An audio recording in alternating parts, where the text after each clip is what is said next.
በቃ በአጠቃላይ ጥያቄው በሪፈረንደም ነው የሚመለሰው ብሎ ከዚህ በኋላ በወልቃይት ማንም አማራ ዳግም ጥያቄ እንዳይጠይቅና እንዳይከራከር አድርጎ ዘግቶታል። ለእኔ ጎልደን ፓርት የትላንትናው የአማራ ኃይሎች መሀል ያለን ስንጥቃት የሚደፍን ምናልባት ከአብይ የሆነች ነገር ይንጠባጠብልኛል ብሎ አስቦ በስነ ልቦናም ከፋኖ ትግል የሸፈተ አካል ካለ ይሄኛው መልስ በጣም ክሪቲካል ነው። አማራን አንድ ያደርገዋል። ከዚህ በኋላ ፋኖ ሆነህ በወልቃይት ጉዳይ ልትጣላ አትችልም። ምክንያቱም ያለህ ምርጫ አንድ ነው። ወይ ከፋኖ ጋር ሆነህ ለግዛት ትታገላለህ፣ ወይ አብይ ጋር ሄደህ በሪፈረንደም ይመልስልሃል። ለአንተ የተለየ አይወድህም። እንዲሁም እዛ ላይ የተጠቀመው ቋንቋ ትግራዮችን ሳናስከፋ ነው መሰራት ያለበት ነው ያለው። ይሄ በጣም ግልጽ ነው። ይሄ ለእኔ በጣም በቃ የትላንትናው ፓርት በጣም ጎልደን ፓርቱ። ከዚህ በኋላ እኛም ምናልባት የቢሆንስ ትንተና ስንሰራ ኦኬ ካሰላለፎች ከኃይል ሚዛኖች መለዋወጥ አንጻር ሜቢ በጫናም ምናምን ለውጥ ሊኖር ይችል ይሆናል በኢትዮጵያ ፖለቲካ ላይ ብለን የምናስበውን ሪቪዚት እንድናደርገው ያደርገናል። በውስጣችን ያሉ ልባቸው የሸፈቱ አካሎችም ቅርቃር ውስጥ ገብተዋል። የትም መሄጃ የላቸውም። አብይ ጋር ብትሄድ ዛሬ በቀደም ለታ ነው አይደል ወልቃይት ላይ ተሰብስበው የጨፈሩት። በቀደም ወልቃይት ላይ የጨፈሩት አካላት መሪዎቹ ኢንተርናሽናሊ በጄኖሳይደርነት ምናምን ስቴት ምናምን ዲፓርትመንቱ ስማቸው ቁጭ ያለ ነው። ኢትስ ጀስት ማተር ኦፍ ታይም አብይ አህመድ አንጠልጥሎ የተወሰኑትን ራሱን ነፃ ለማውጣት ለፍርድ ያቀርባል። የሚቀር ጉዳይ ስላልሆነ ማለት ነው። ሁለተኛ አካባቢውም ላይ ሪፈረንደም ይካሄዳል። ኮሎኔል ደመቀ አብዛኛውን ጊዜ ሪፈረንደም ስለሚቃወም ይሄ ለኛ ትክክለኛ መልስ የሰጠን ነው። የመጨረሻዋ ምንድናት? እቺ ሴራ ሊያስቀምጥ የሄደባት ለህዝቡ እንታገላለን የሚታገሉ ኃይሎች አለና በኋላ እንታገላለን የሚሉ አለው ውሰዱት ብለውናል እና ሴንተራል እንዲሁም ይገባችኋል ብለውናል። የፌዴራል መንግስቱ ነው መሀል ላይ ሆኖ ያስቸገረን ምናምን የሚል እሷን ተናግሯል። እቺን የተናገረው ሊትራሊ ያው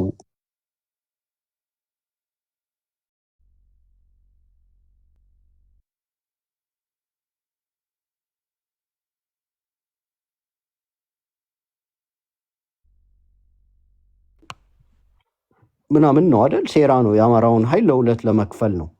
ሁለተኛው ደግሞ ስለሸጡትና እኔ ስላለው ነው የተጠበቀው፣ ከኔ ግን ብታፈነግጡ ብሎ በዛ ውስጥ ማስፈራሪያም ነው ያጨቀው። ኦኬ እቺ ሌላኛዋ ወሳኝ ነገር እሺ፣ ኦፍኮርስ ይሄ ሴራው በጣም ዝም ብሎ ሲወለድ የመከነ ሴራ ነው። ምክንያቱም ተብሎ ያለቀ ነው። ትግሬዎቹ በአንድ በኩል ምን ይሉናል? አብይ እኮ መጥቶ አብረን እንውጋ ብሎን እኛ እናንተን ስለምንወዳችሁ አልወጋናችሁም ይሉናል። አብይ አህመድ ደግሞ ያንን ገለበጠና መጥቶ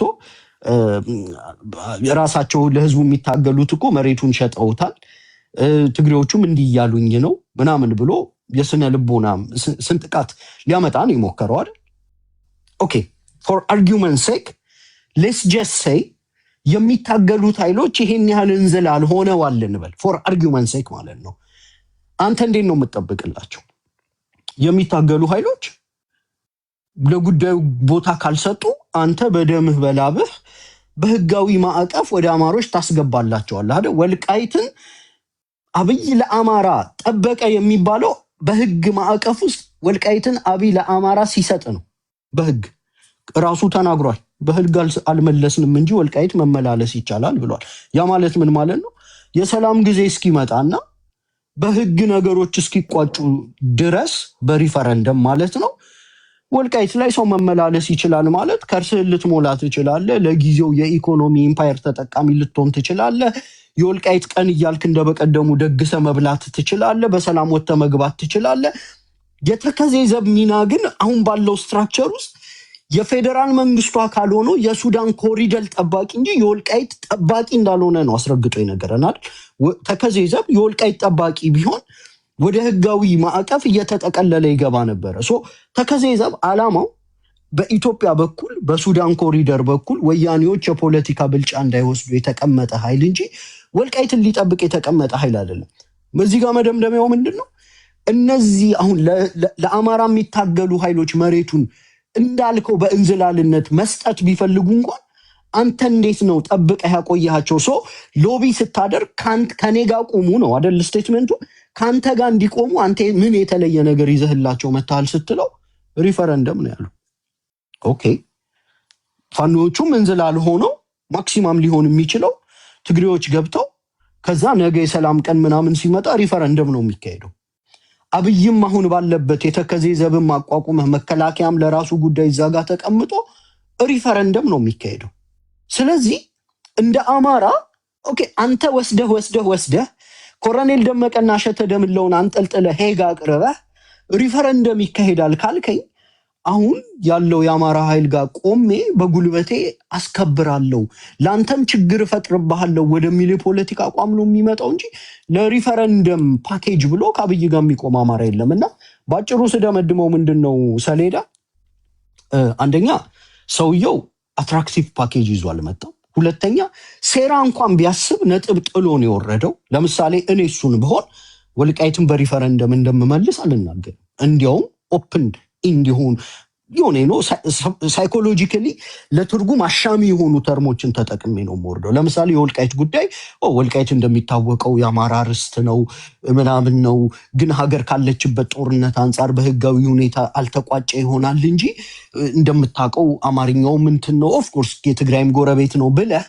ክፍት አድርገህ ትመልሰዋለህ። ያኔ እዚህ ያለው መንጋ በተለይ ይሄ ወደ አብይ ጋር ለመገረድ ያሰፈሰፈው መንጋ ይሄው አትሰሙትም በሪፈረንደም አላለም ደግሞ አማርኛውን አማራ እዛ ያለውንም ምናምን አሞካሽቷል ምናምን ብሎ እስካሁን ይታለልበት ነበር። አሁን ግን ምንድነው በቀጥታ ወልቃይትን የምመልሰው በሪፈረንደም ነው ብሎ ምንም በማያሻማ ሁኔታ ማለት ነው። ለሪፈረንደም ሰው መሞት የለበትም። ለሪፈረንደም ውጊያ አያስፈልግም። ሪፈረንደም ጀስት የሰላማዊ የፖለቲካል ዲስኮርስ ነው። በሪፈረንደም ውስጥ ልትከራከር የምትችለው እነማን ይመርጣሉ ነው አይደል? ከዛ ውጪ አብይ ትላንትና እኛ ይሄ ለ3 ዓመት አጨቃጫቂ ሆኖ ኢቭን ከአብይ ጋር ለመገረድም ምክንያት ይፈልጉ ለነበሩ ሰዎች 17 ቁጥር ሚስማር መጥቷል ብዬ አስባለሁ። የመጨረሻዋ ግንና ለእኔ የገረመች የመንግስት ስርዓቱን የገለጸበት መንገድ ደግሞ በጣም ገርማኛለች። ለምሳሌ የመደመር መንግስት ኮሚኒኬሽን ብሪጁ ቅኔ ነው አለ። ይሄ የአማራ ሴት ነው ብልጽግና እናንተን ይመስላል ነው። ብዙ የተበሰቡን ሀሳቦች አሉ። ይህንን ደግሞ በደቦ ኮንሴፕት እንሰበስበዋለን አለ። ቅኔ ኮሚኒኬሽን ብሪጅ አማራ ሴት ነው፣ ደቦ የአማራ ገበሬ ባህል ነው። ግጭት አፈታታችን ላይ ይቅርታ፣ ሽምግልና፣ ካሳ፣ እርቅ ምናምን አለው። ይሄም የአማርኛ ተናጋሪው የአማራው እሴት አይነት ነገር አስመስሎ መደመርን አማራዊ ሊያደርግ ከጣረ በኋላ አንዲት ነገር ቀረቀረ። ኢንስቲቱሽናል ግንባታው ገዳዊ ነው አለ። የድሮ አማራ ቢሆን አሁን ይሄ ቅኔውን ሰምቶ ምኑን ሰምቶ አይ አብይ መንግስት እኮ ፊሎዞፊውም አገር በቀል ነው አማራዊ ነው ምናምን ሊል ይችላል። ግን በጠቀሳቸው ነገሮች ውስጥ ኮሚኒኬሽን ብሪጁ ኢቭን የአማራዊ እሴት ቢኖረውም ይዳዝም ማተር ቢኮዝ አማርኛ ቋንቋ ፓወርፉል ስለሆነ ነው የምትጠቀምበት። የተበተተኑ ሀሳብ ደቦም ምናምን ብትል አይ ቲንክ የኦሮሞ ገበሮም በደቦ ይሰራል። የተለየ አፊሌሽን ያለው አይመስለኝም ከአማራ ጋር።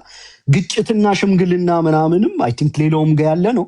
ዋናው ነገር ኢንስቲትዩሽን ግንባታህን እንዲሁም ገዳ በብዙ ጥቃት እየደረሰበት ለረጅም ጊዜ በኢንስቲትዩሽናል ግንባታ ውስጥ ዘልቆ መቆየት የቻለ ነውና የኛ ኢንስቲትዩሽን ግንባታ ገዳዊ ነው ሲልህ ሙሉ ለሙሉ ተቋምና መንፈሱን ኢንስቲትዩሽን ግንባታውን በገዳ ፊሎዞፊ ከመራኸው ለእኔ ቴልስ ሚ ሰምቲንግ የመደመር መንገድ ኢዳዝን ኢንክሉድ ሚ ኢንስቲትዩሽን ግንባታው በፖለቲካው ወሳኝ ስለሆነ ማለት ነውና እነዚህ ነው ያስተዋልኩትኝ። ይቅርታ ስላስረዘምኩ ጨርሻለሁ። ኦኬ ጥያቄ መጠየቅ ይቻላል ሰሌዳ? ተጠያቂው ከፈቀደ ዝም ብለህ ጠይቅ። እሺ ጥሩ። ዩሪ ለመጀመሪያ ጊዜ ነው ወይ ከጠቅላይ ሚኒስተሩ በሪፍረንደም እንደሚፈታ የወልቃይትን ኬዝ የሰማኸው?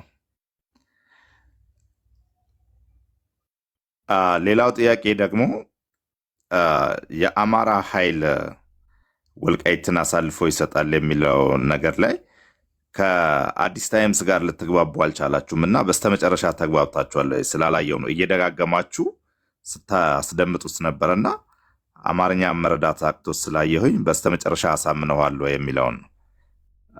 ሌላ ተጨማሪ የገዳ ስርዓት ኢትዮጵያ ውስጥ ከገዳ ስርዓት በተሻለ ዲሞክራሲን ሊገልጽ የሚችል ሌላ አንተ አማራጭ እስቲ ንገረን። ቴንክ ዩ።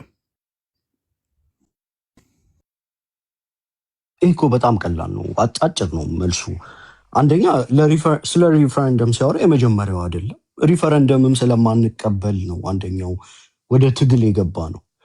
ሰውየው አሁናዊ ሀገሪቷ ያለችበትን ሁኔታ ገምግሞ የተፈጠሩ አሰላለፎችን የተገንጣይ ኃይሎችን ፍላጎት ገምግሞ ሀገር ወዳድ ቢሆን የተሻለ የፖለቲካ ዲስኮርስ ያራምዳል የሚል ኤክስፔክቴሽን ይኖራል እና አለመናገሩ ብዙ ጊዜ ለትርጉም አሻሚ ያደርገው ነበረ። ነገር ግን የኢትዮጵያ መንግስት እንደ መንግስት አቋሙን አልለወጠም። በቃ በአጠቃላይ ሪፈረንደም በሚለው ነው የቆመው። ያ ደግሞ ለእኛ ሞር ክላሪቲ ይሰጠናል ነው። ለምንድን ነው ይሄን መሰለ የወደድ ነው? እኛ ሰሌዳ ውስጣችን አብይ አማሻችን ነው። የወልቃይትን ጉዳይ በጣም በተለየ ሁኔታ ያየዋል። ሌላ የፖለቲካ መፍትሄ ይዞ መጥቷል ነው እንጂ ሪፈረንደም እኮ ቲፒኤልኤፍም እያለ ማድረግ ይቻል ነበር አይደል? ቲፒኤልኤፍ በጣም ኢዲሞክራት ስለሆነ አምባገነን ስለሆነ የሪፈረንደም ፕሮሰሱን እያደናቀፈ ፌዴሬሽን ምክር ቤት እንዳይደርስ አድርጎት ነው እንጂ ራሱ መለስ ዜናዊ በነበረበት ጊዜ ጥያቄውም ሊመለስ የሚችለው በሪፈረንደም ነው። መለስ ዜናዊም ከሄደ በኋላ ኦኬ ስልጣን ላይ የነበረውን ኃይል ከለወጥኩኝ በኋላ አንተም የምትሰጠኝ ሪፈረንደም ከሆነ ምንም አይነት አትራክቲቭ የፖለቲካ ፓኬጅ ይዘህልኝ አልመጣህም፣ ስለዚህ ያ እኔ እንዳልደግፈህ ያደርገኛል እና አይ ቲንክ ራሱ ላይ ነው የተኮሰው። አዲስ ታይም ሲያልቀው ያው ያልሰማው ፓርት ስለነበር ይሄ አማሮች ይሰጣሉ ምናምን የሚለውን ለዛ ነው ደግመን ያስደመጥ ነው። እሱ ቀላል ነው፣ አስተያየት አልሰጥበት። የገዳው ግን በጣም ፈኒ ነው። ገዳና ዲሞክራሲ ምን ያገናኘው? ምኑ ነው? ለምሳሌ እኔ ገዳን የማስበው ይሄ በ16 ሴንቸሪ በነበሩ መስፋፋት ግጭቶችና ወረራዎች በርካታ ጄኖሳይድ የፈጸመ ስርዓት ነው አይደል? ለምሳሌ የዳሞታ ህዝብ በገዳ ስርዓት ተጨፍጭፏል። የጋፋት ህዝብ በገዳ ስርዓት ተጨፍጭፏል። ዶክተር ነጋሶ እንደነገሩን 28 የሚያክሉ ብሔሮች በገዳ ስርዓት ነው ተጨፍጭፈው ማንነታቸው የጠፋው። የትኛውን ልምዱን ነው የምትወስድለት? በጉልበት መስፋፋቱን፣ የራስ ያልሆነን መሬት እየወረሩ ሌሎችን በሞጋሳይዜሽን ፕሮሰስ ኢንክሉድ እያደረጉ ቋንቋ እያስፋፉ ሄጂሞኒያል ፕሮሰሱን ነው የምታስፋፋው? ውስጥ የመተካካት ሁኔታው ከሆነ እሱ ኢንተርናል የኦሮሞ ፖለቲካ ነው። ራሱን ከአደጋ የሚጠብቅበት ቱል ነው። ኢትስ ናት ኢቭን ዳት ዲሞክራቲክ እኮ አይደለ? የሆነ ለጦርነት የደረሱ ኃይሎች በጦርነት ፌዝ አውት ያደረጉ ኃይሎችን በጉልበት ስለሚበልጡ ዘመኑ የጦርነት ስለሆነ እነሱን ይተካሉ ነው ፕሮሰሱ እኮ። በቃ የጉልበት የመተካካቱ ይሄ አዲስ የፈረጠመው ኃይል የሚተካበት ፕሮሰስ ስትራክቸር ስለያዘ ብቻ ነው አይደል? ገዳ ሞር ስትራክቸር አለው ነው እንጂ የምትለው ገዳ ዲሞክራሲያዊ ነው የሚለው ሹድ ቢ ቻሌንጅድ። እኔ አልስማማም። እና የገዳ ራሱ ኢትዮጵያ ውስጥ የነበረው ጭፍጨፋዎች እንደ ሀገር በቀል እንዳትከተለው ያደርጋል። ሌላው ነገር ምንድን ነው? አይ ቲንክ በዚህ ኢትዮጵያ በነበረችበት ስርዓት ውስጥ ሶሎሞኒክ አለ እኮ አይደል?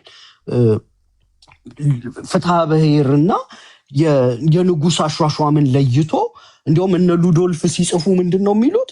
በኢትዮጵያ ውስጥ በተደረጉ ሌሎችን ጸሐፊዎች እያጣቀሱ ነው እንግዲህ የጻፉት። በኢትዮጵያ ውስጥ በተደረጉ ጉዞዎች ውስጥ ይላል እና ሃንቲንግ ፎርድም ጽፈውታል። ኢትዮጵያዊው በጣም ሰላማዊ ነው፣ ደም ጠጪ ህዝብ አይደለም። በኢትዮጵያ ኤምፓየር ውስጥ ባደረግኩት ጉዞ ትልቁ ያየሁትኝ ሰዎች ቁጣቸውን በቡጢ ነው የሚያበርዱት፣ ክፉ ቃል አይለዋወጡም፣ ህዝቡ እጅግ በጣም ጨዋ ነው ምናምን ተብሎ የተጻፈለት ህዝብ ነው። ይሄ ማለት በሶሎሞኒክ አስተዳደር ውስጥ የነበረ የፖለቲካውን ማህበረሰብ ነው የሚገልጸው። እኔ ሞር ሴንቲሜንቱን ከሶሎሞኒክ ቢቀዳ አንደኛ ሞር ስትራክቸራል እና ዲሞክራሲያዊ ይሆናል ብዬ አስባለሁ ከገዳ ከሚቀዳ ይልቅ። እና በዛ አንጻር ነው የተቸውት። ጨርሻለሁ። እሺ ታንኪ ዩሪ። እዮዳብ አለህ እንዴ?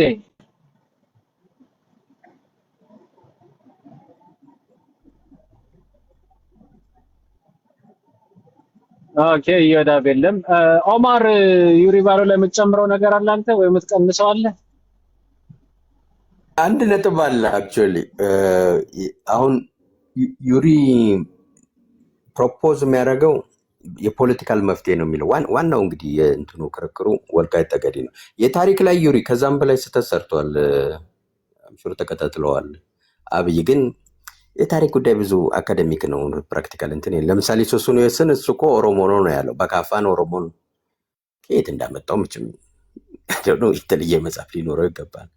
ሱሱኒዮስ ራሱ ኦሮሞ ማህበረሰብ ውስጥ ነው ያደገው ነው የሚለው which is not true actually ተማርኮ በልጅነቱ ሄዶ ማክሲመም 1 ዓመት ተኩል ነው የቆየው አደገ የሚባልበት። በካፋ ኢቭን ኦሮምኛ መናገሩ ያልተረጋገጠ ነው።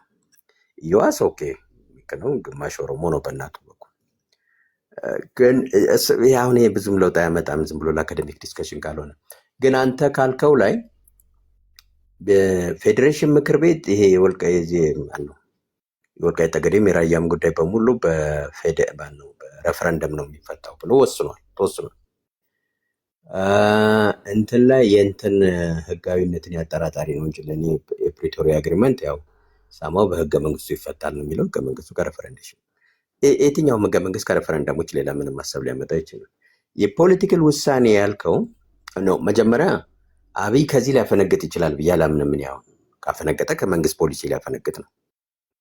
አይደለም ጥያቄውን አለመመለስ ይችላል ወይ አለማንሳት ይችላል። ግን መንግስት ራሱ በሬፈረንደም ነው የሚፈታው ብሎ የወሰነው ይሄ አማራ ብሔርተኞች ዋና ችግር ነው። ከዚህ ቀደም ተጨቃጭቅ ያለው ጽፍ ያለው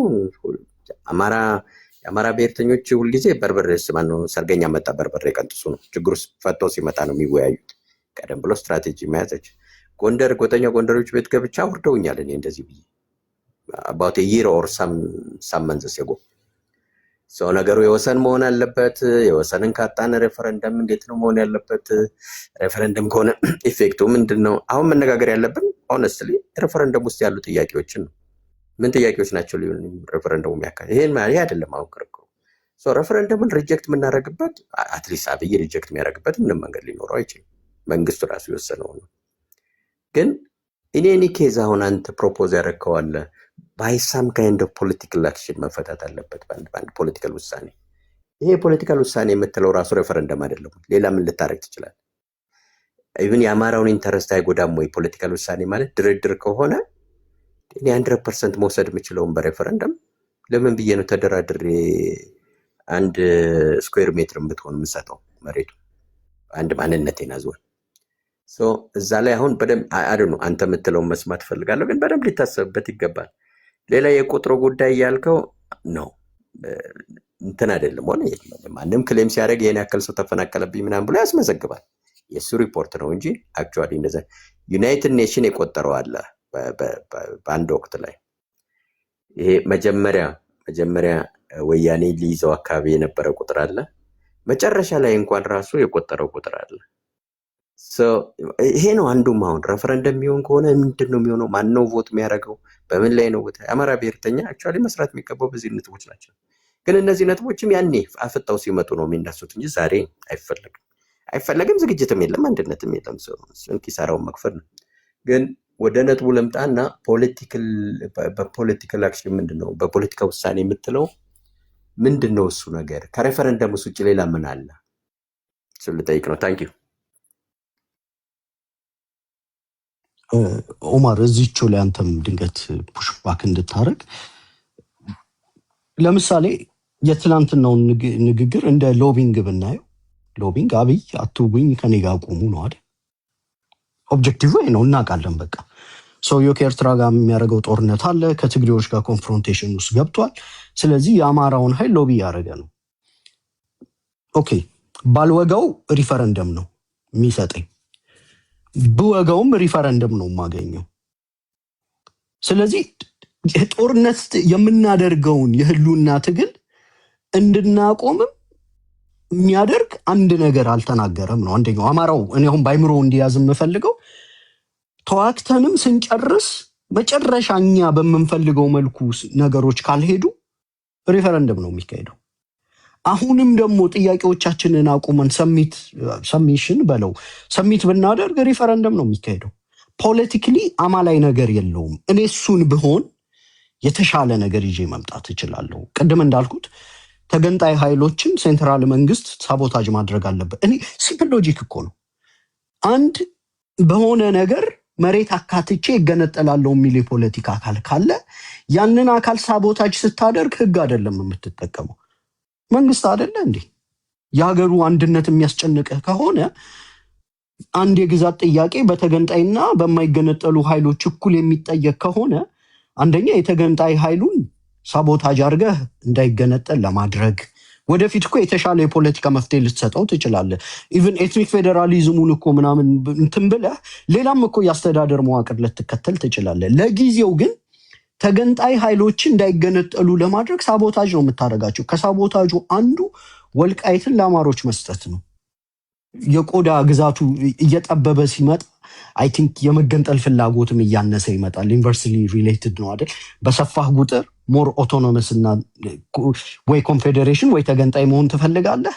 በጠበብኩ ቁጥር ደግሞ የመገንጠል ፍላጎት በዛው ያህል እየወረደ ምናምን ይመጣልና ከሱ አንጻር አንደኛ ሳቦታጅ ጤነኛ መንግስት ቢሆን ለምሳሌ መንግስቱ ኃይለማርያም ቢሆን እንደዛ ሊያረግ ይችላል። ሪሊ ሴንትራል መንግስቱን በአንድነት አጠብቆ መቆየት ስለሚፈልግ ማለት ነው። አይ ቲንክ መለስም የመገንጠል ጥያቄዎች ላይ ምናምን ኦነግን ሳቦታጅ ያደረገበት መንገድ ምናምን ስታየው ሴንትራል መንግስቱን የማስቀጠል ፍላጎት እንዳለው ታያለ። ይሄኛው ሰውዬ ግን ምን እንደሆነ ፍላጎቱ አይታወቅም። አንድ እሱ ነው። ሁለተኛው ደግሞ ለምሳሌ ኮንስቲቱሽናል ክራይስ አጋጥሟል ነው የምለው። በጉልበት ስለተወሰደ ወደ ስታተስኮ አንቴ ተመልሶ በጉልበት ወዳልተወሰደበት ዘመን ተወስደውና ከዛ በኋላ ነው የፖለቲካ መፍትሄ የምትሰጠው። ያ ማለት ምን ማለት ነው? መጀመሪያ መሬቱ በጉልበት መወሰዱን ማመን ነው ለፖለቲካ መፍትሄው። አሁን አብይ በህጋዊ መንገድ የተካለለ ነው ብለው ስለሚያስቡ ነው እኮ። በጉልበት ከተወሰደ እና ያንን የመንግስት አቋም ተደርጎ ቢታመን ቀጣይ የፖለቲካው መፍትሄ ምን ይሁን ወደሚል ይመጣል። በጉልበት ከተወሰደ ኦኬ ያኔ እንዳልተካለለ ትቆጥርና ኦኬ የወገራ አካል ነው፣ ወገራ የበገይ ምድር ነው። አንተ እንዳልከው በደርግም ጊዜ የነበሩ ሴኔሰሶች ምናምን ያንን ስለሚያሳዩ ስለዚህ ልክ 1981 83 ላይ እንዳለን አስበን በ1981 እና 83 ቢሆን የጎንደር አካል ይደረግ ስለነበረ አሁንም ሄደን ሪትሮአክቲቭሊ ኮንስቲቱሽናል ክራይሲስ ስላጋጠመና በህገ መንግስቱ በጉልበት የተወሰዱ መሬቶችን ለመፍቻ አንቀጽ ስለሌለ ወደኋላ ተመልሰን ያንን በጉልበት የተወሰደውን ወደ ጎንደር እንመልስ ነው። ይሄን ግን ያው ሊያደርግ አይችልም። እኔ በዚህ መልኩ ነው የሚታየኝ። ኦማር ሰላም፣ አንድ ነገር ልጨምርና ሶሪ ሞገደኝ ትንሽ እድል ውሰድ። ይሲ ዩሪ አሁን ችግር የሚሆነው አንድ ከአንተ የምቀበለው አለ። ዝም ማለት ይችል ነበር ይሄን ሾ ጥያቄ ማለማድረግ ጥያቄ ሆኖ እንኳን ቢመጣ ዝም ብሎ ይሄ በስምምነት በወንድማማችነት ክብር ጥሶ ምን ጥሶ ብሎ ሊያልፈው ይችል ነበር። እሱ ልክ ነው፣ ግን ማስተላለፍ የፈለገው መልእክት ያለ ይመስለኛል። እዚህ አሁን አንተ በምትለው ቢደረግ አማራው ይጠቀማል አይጠቀም አንድ ነገር ሆኖ አትሊስት የመገንጠል ስሜት ያለው ዛዘር ሳይድ ስለሆነ ከሀገራዊ ኃላፊነት አንጻር እንደዛ ቢያደርግ እሱ እኮ የሚመልሰው እንዲህ ብናደርግ ነገ ተመልሶ ጉልበት ሲመጣ ደግሞ ይፈርሳል። we got to give a final solution to this problem እያለ ነው ያለው። ያ ደግሞ ፋይናል ሶሉሽን የሚባለው ህጋዊ መሆን አለበት። ከዛ በኋላ ደግሞ ሁሉንም አሳታፊ ስምምነት ያለበት መሆን አለበት። አሁን የፖለቲካል አክሽን ፖለቲካል ውሳኔ ሲባል ፖለቲካል ውሳኔ ዞሮ ዞሮ አንዱ ወገን የሚጎዳ ከሆነ መፍትሄ አይሰጥም፣ የጊዜ ጉዳይ ነው የሚሆነው። ያኛው ደግሞ ሲጠነክር ሊመጣ ነው፣ ነገሮችንም አባብሶ ነው የሚመጣው። ግን ፖለቲካል ውሳኔ ማለት ሬፈረንደም ከሆነ ሴንሰብል ነው። እኔ አማራው መስራት ያለበት ሊቃውን ይሄን ነገራችን ትተን ምንችል ከሆነ እንችላለን የሚለው ምን ዳውት ላይ ስላለ ሬፈረንደም መደረጉ እንደማይቀር አስቡ። ሬፈረንደሙ ላይ ማን ነው ቮት የሚያደርገው የሚለውና ሬፈረንደሙ ምንድነው ጥያቄው የሚለው ላይ በደንብ አድርጎ መስራት። እውነት የአማራ ብሔርተኛ ሊታገል የሚችል አቅም ያለው ካለ ይሄን ነው መስራት ያለበት። በሌላው በኩል ላይ የመጣው ለምሳሌ አብይን ብንደግፉም ባንደግፉም ዞሮ ዞሮ ሬፈረንደም ነው። ሬፈረንደሙን አሁን ማስደረግ እኮ በጣም ነበር የሚጠቅመው። አሁን እዚህ የኮሎኔል ደመቀ ዘውዱ ቡድን ሲምፕሊ አብይ ሳተላይት ነው። አብይ ያለውን ብቻ እየተከተለ ነው እንጂ የሚሄደው አንዱ መደራደር የነበረበት አሁን አድርገው ሬፈረንደሙን አሁን አድርገው ፌዴሬሽን ምክር ቤት ወስኗል።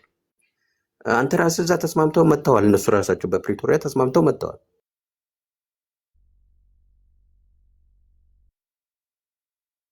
ጨረሰ። እድል ውሰድ። ሶሪ ተቋርጬ ነበር፣ ስልክ ገብቶብኝ ነው። ያን ማስደረግ ለእኛ በጣም ትልቅ ነው ነጥቡ ያለው። ይሄን ግን ሬፈረንደም ከመደረጉ በፊት መወሰን ያለባቸው ሬፈረንደሙ ውስጥ ያሉ ጥያቄዎች ቦት የሚደረግባቸው ምንድን ናቸው? በግልጽ ማወቅ አለበት አማራ። እነማን ናቸው ቦት የሚያደርጉት? ይህንን አውቆ ነው ሬፈረንደም ውስጥ የሚገቡ። ዲፈር ባረግነው ቁጥር እኛን የምንጎዳው፣ ምክንያቱም ሁሉም ፖለቲካል ጠጠር አድርጎ መጫወቻ ነው የሚያደርገው ይህንን የኮንቴስትድ የሆኑት ኤሪያዎችን። እዛ ላይ እኔ ዩሪ እንደገና ልታስብበት ይገባል ብዬ አስባለሁ። ታንኪዩ። እስኪ ዩሪ በትግራይ ሳይድስ ሪፈረንደሙን ኦፊሻሊ እንቀበላለን የሚል ስቴትመንት አወጥተዋል ወይስ ሪዚስት ነው የሚያደርጉት? እነሱም ሪፈረንደም አይፈልጉም። እነሱ የቆየ አቋማቸው ምንድን ነው? የትግራዮች ዋነኛው ጥያቄ መጀመሪያ መሬቱ ወደ ትግራይ ይመለስ ነው። ከዛ በህገ መንግስት ይፈታ ነው። ያው መሬቱም ወደ ትግራይ ከመለስከው ለዲሞግራፊ ለውጥ ምናምን ምቹ ያደርገዋል ነው እንጂ አት ኤንድ ኦፍ ወደ ትግራይ ብትመልሰው በሪፈረንደም ነው የሚፈታው። ባይዞ ይቀበሉታል ፕሮሰሱን። የቅደም ተከተል ጥያቄ ብቻ ነው ያላቸው። ምክንያቱም ራሳቸው የጻፉት ህገ መንግስት ነው። ህገ መንግስቱ ክሊርሊ በሁለት ክልሎች መሀል ግጭት ካጋጠመ ክልሎቹ ተነጋግረው ይፍቱት፣ መፍታት ካልቻሉ ወደ ፌዴሬሽን ምክር ቤት ይውሰዱት፣ ፌዴሬሽን ምክር ቤት የጥናት ኮሚቴ ያዋቅር፣ ያንን አይቶ ውሳኔ መስጠት ካልቻለ ያው የሪፈረንደም ይደረግ ብሎ ህዝቡ ራሱ ይወስን ብሎ ያመጣል። 3 ጥያቄዎች ይመጣሉ። ወልቃይት ራሱን ችሎ ይቁም፣ ወልቃይት በትግራይ ይካለል፣ ወልቃይት በአማራ ይካለል የሚል ሪፈረንደም ሊያካሂዱ ይችላሉ። ትግሬዎቹ ወደ እነሱ ፍላጎት የቀረበ ነው። አሁን እኔ ምንድነው ኦማር ያለውን እኮ እረዳለሁ። ያው በፖለቲካ እየተሸነፍክ ከመጣህ መጨረሻ ሪፈረንደሙን ነው የምትቀበለው። እንዳልተሸነፈ የፖለቲካ ጋር ግን ሆነን አሁን የጦር ቁመና እንዳለን ሆነን አብይ አህመድ ምን ይዞልን መጣ የሚለውን ሳይ ነው። አሁን ምን ይዞልን መጣ? ምንም ሪፈረንደም ነው ይዞልን የመጣው። ቅድም ያልኳት አንድ ነገር ላይ ለምሳሌ ዛሬ ጦርነት ብናቆም በሪፈረንደም ነው የሚፈታው። እንደ ልባችን ተፈሳፍሰን ጨርሰን አቅማችንን አሟጠን መሞከር ያለብንን ሁሉ ሄደን ኢቭን አንዳንድ መፍጠር ያለብን ነገሮች ካሉ ፈጥረን ውጊያም ጨርሰን ኤግዞስትድ ሆነን ተሸንፈን ብንመጣ በሪፈረንደም ነው የሚፈታው። ዛሬ የሪፈረንደም ፕሮሰሱን መቀበሌ ነገ ያን ሁሉ ነገር አድርጌም ሪፈረንደም ከመደረጉ የሚገኝ ትርፍ የለምና አትራክቲቭ ፓኬጅ ይዞ አልመጣም የምትለዋን እንደው ለማስረገጥ ነው ሰፋርጌ የተናገርኩበት። ኦማር ያለው ያው ሴንስ የሚሰጠው ምንድን ነው? ዩሪ ግን አሁን እሱ ላይ 44ቱን በጠየቀው አሁን የትግሬ ፖለቲካ ላይ ሬፈረንደምን ከመቀበል ውጭ ምንም አማራጭ የለው። ምንም ሊያደርግ የሚችለው ነገር እኮ የለም። ከሬፈረንደም ውጭ ያለው ጦርነት ነው። እሱ የጉልበት ጉዳይ ነው የሚሆን። አሁን ምንም ፖለቲካው ፌል አደረገ ማለት የትግሬ አማራጭ ኃይሉ የግድ መቀበል ያለበት ፕሪቶሪያን ፈርሞ ነው የመጣው። በህገ መንግስቱ መሰረት ይፈታል ብሎ ፈርሞ ነው የመጣው ራሱ። አማራ እኮ አልፈረመም። የአማራ ሬፕሬዘንታቲቭ የለም። አትሊስት ፌደራል መንግስቱ የአማራ ነው ካልተባለ በስተቀር የትግሬ ፖለቲካ ኃይል ግን ራሱ ሂዶ ፈርሞ ተስማምቶ ነው የመጣው። ከሬፈረንደም ውጭ ሌላ ምንም ሁለት ነው ያለው፣ ወይ ሬፈረንደም ነው ወይ የወሰን ማንነት ነው። በአማራው ታጋዮች ስንፈት ምክንያት ወሰን ማንነት የሚለውን ድሮፕ አድርገናል። አሁን ቅድም ዩሪ የሚለው ማለት ነው፣ እሱን ድሮፕ አድርገነዋል ይመስለኛል። ሬፈረንደም ተብሎ በፌዴሬሽን ተወስኗል። ዘአዘር ሳይድ ምንም ሊለው የሚችለው የለም። በእኛ ሳይድ ኦኬ ዩሪ የሚለውን እኔም አንደርስታንድ አደርጋለሁ። ግን አሁን ማድረግ ከቻልና በሬፈረንደም ማስቀረት የምንችል መሆኑን ካረጋገጥን፣ ይሄን የምናረጋግጠው 2 ነጥቦችን በትክክል ስናቅ ነው። አንደኛ የሬፈረንደሙ ላይ የሚቀርቡ ጥያቄዎች ምንድን ናቸው? አንድ ሁለተኛ በዛ በሬፈረንደም ቮት የሚያደርገው ማን ነው? ይሄን ኤክሰርሳይዝ እኮ የእኛን የቤት ስራ ሰርተን ከመጣን አለቀ እኮ። ዛሬ ነው ሬፈረንደሙ ይደረግልን ባለ እሪ ማለት ያለብን። እነ ኮሎኔል ደመቀ ይሄን ነው መስራት ያለባቸው። እነሱ ግን ምንም አይሉ። የወሰን ማንነቱ ድሮፕ አድርጓል ሲባል ዝም፣ ሬፈረንደም ይደረጋል ሲባልም ዝም፣ በፈለግኩት ጊዜ ነው የማያደርገው ሬፈረንደም ዝም። ምንም በቃ እኔ እኮ ከአብይ ጋር በቀጥታ ቢነጋገር ይሻላል አማራው ከኮሎኔል ደመቀ ዘውዱ ጋር ዛሬ ከሚያወራ እስከ ዛሬ ላደረገው እንትን ኦኬ ዌል አፕሪሺየት። ግን ፖለቲካ ላይ ምንም በሁለት አኳ አይደለም ፖለቲካ የሚሰራው። ፖለቲካ የሚሰራው በዛሬ ጉዳይ ላይ የኔን ጥቅም ማስጠበቅ ማለት ነው። ያን ማያደርግልኝ ከሆነ ምን ያደርግልሃል? ዘአዘር ሳይድ አይደለም መታየት ያለበት፣ የኛ ጉዳይ ነው መታየት ያለበት። ዩሪ ያለዋል ኦኬ ይሄ እኮ ሬፈረንደም ማለት ዘለወስ ባርጌን ፖይንት ነው። ኖ አይሆንም።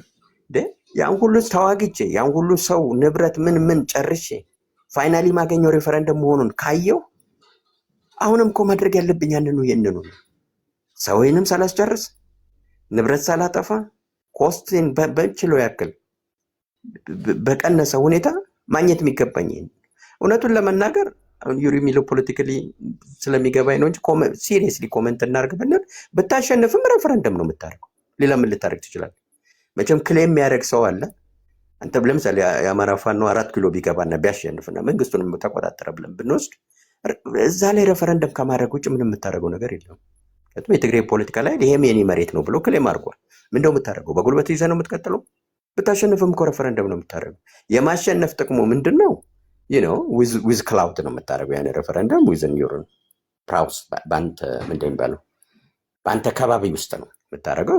ፖዚቲቭ የመሆኑ እድል ጥሩ። ያንን ለምን አሁን አይመጣም? አሁንም እኮ ፖዚቲቭ የመሆን እድሉ ሀይ ነው። እኔ አብይን አስጨንቆ መያዝ ያለበት በዚህ በወሰንና ማለት ዲስፒዩትድ በሆኑት ላንዶች ላይ በተለይ የሬፈረንደሙን ውጤት የምናውቅበትን መንገድ ከተገኘ ውጭ እኔ አለ ብዬ ነው ማሰቡ።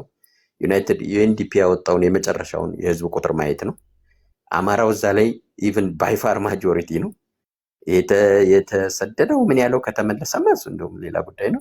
ዘን የሚቀረን የጥያቄዎቹ ናቸው። ሬፈረንደሙ ላይ ለምሳሌ ወልቃይት ጠገዴ የፌዴራል ይሁን የሚል ካለ እና ህዝቡ ያንን ቦታ ያደርጋል ብለን ካሰብን በደንብ ካልኩሌት አድርገን የቤት ስራችንን መስራት መቻል አለብን።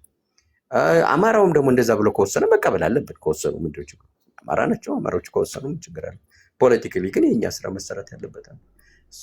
እነዚህ ነገሮች ኮንሲደር ሊደረግ ይገባል። የተለመደው ሞደስ ኦፕራንዲ ያለን እኛ ነገሩ ሲነሳ ያጣጥላሉ። ኤቭሪበዲ ተይዟል አልቋል ሲሉን የነበሩ ሰዎች ናቸው። አሁን ቼክ አድርጌያለሁ። በነገራችን ቀልድ እንዳይመስለኝ እንጂ ጎጠኛ ጎንደሬዎች ቤታቸውን ዘግተው ጠፍተዋል። ዛሬ የሉም። በቃ አሁን ቲክቶክ ላይ እንግዲህ አለን አይደል? ሙላችን ቼክ አድርጎ የሉም። እንደዛ ሲደነፉ መከራ ሲያሳዩ የነበሩ ሰዎች የሉም። ኢቭን አንዳንዶቹ አማራነታቸውን ተጠራጥረው እኛ በቃ የኛ ጉዳይ ተመልሷል ሲል አንዱ የለም። ይሄ ቼክ አድርጎ አብረን ያለ ነው ቲክቶክ ላይ። እንደዚህ ናቸው። ኃላፊነት አይወስዱ።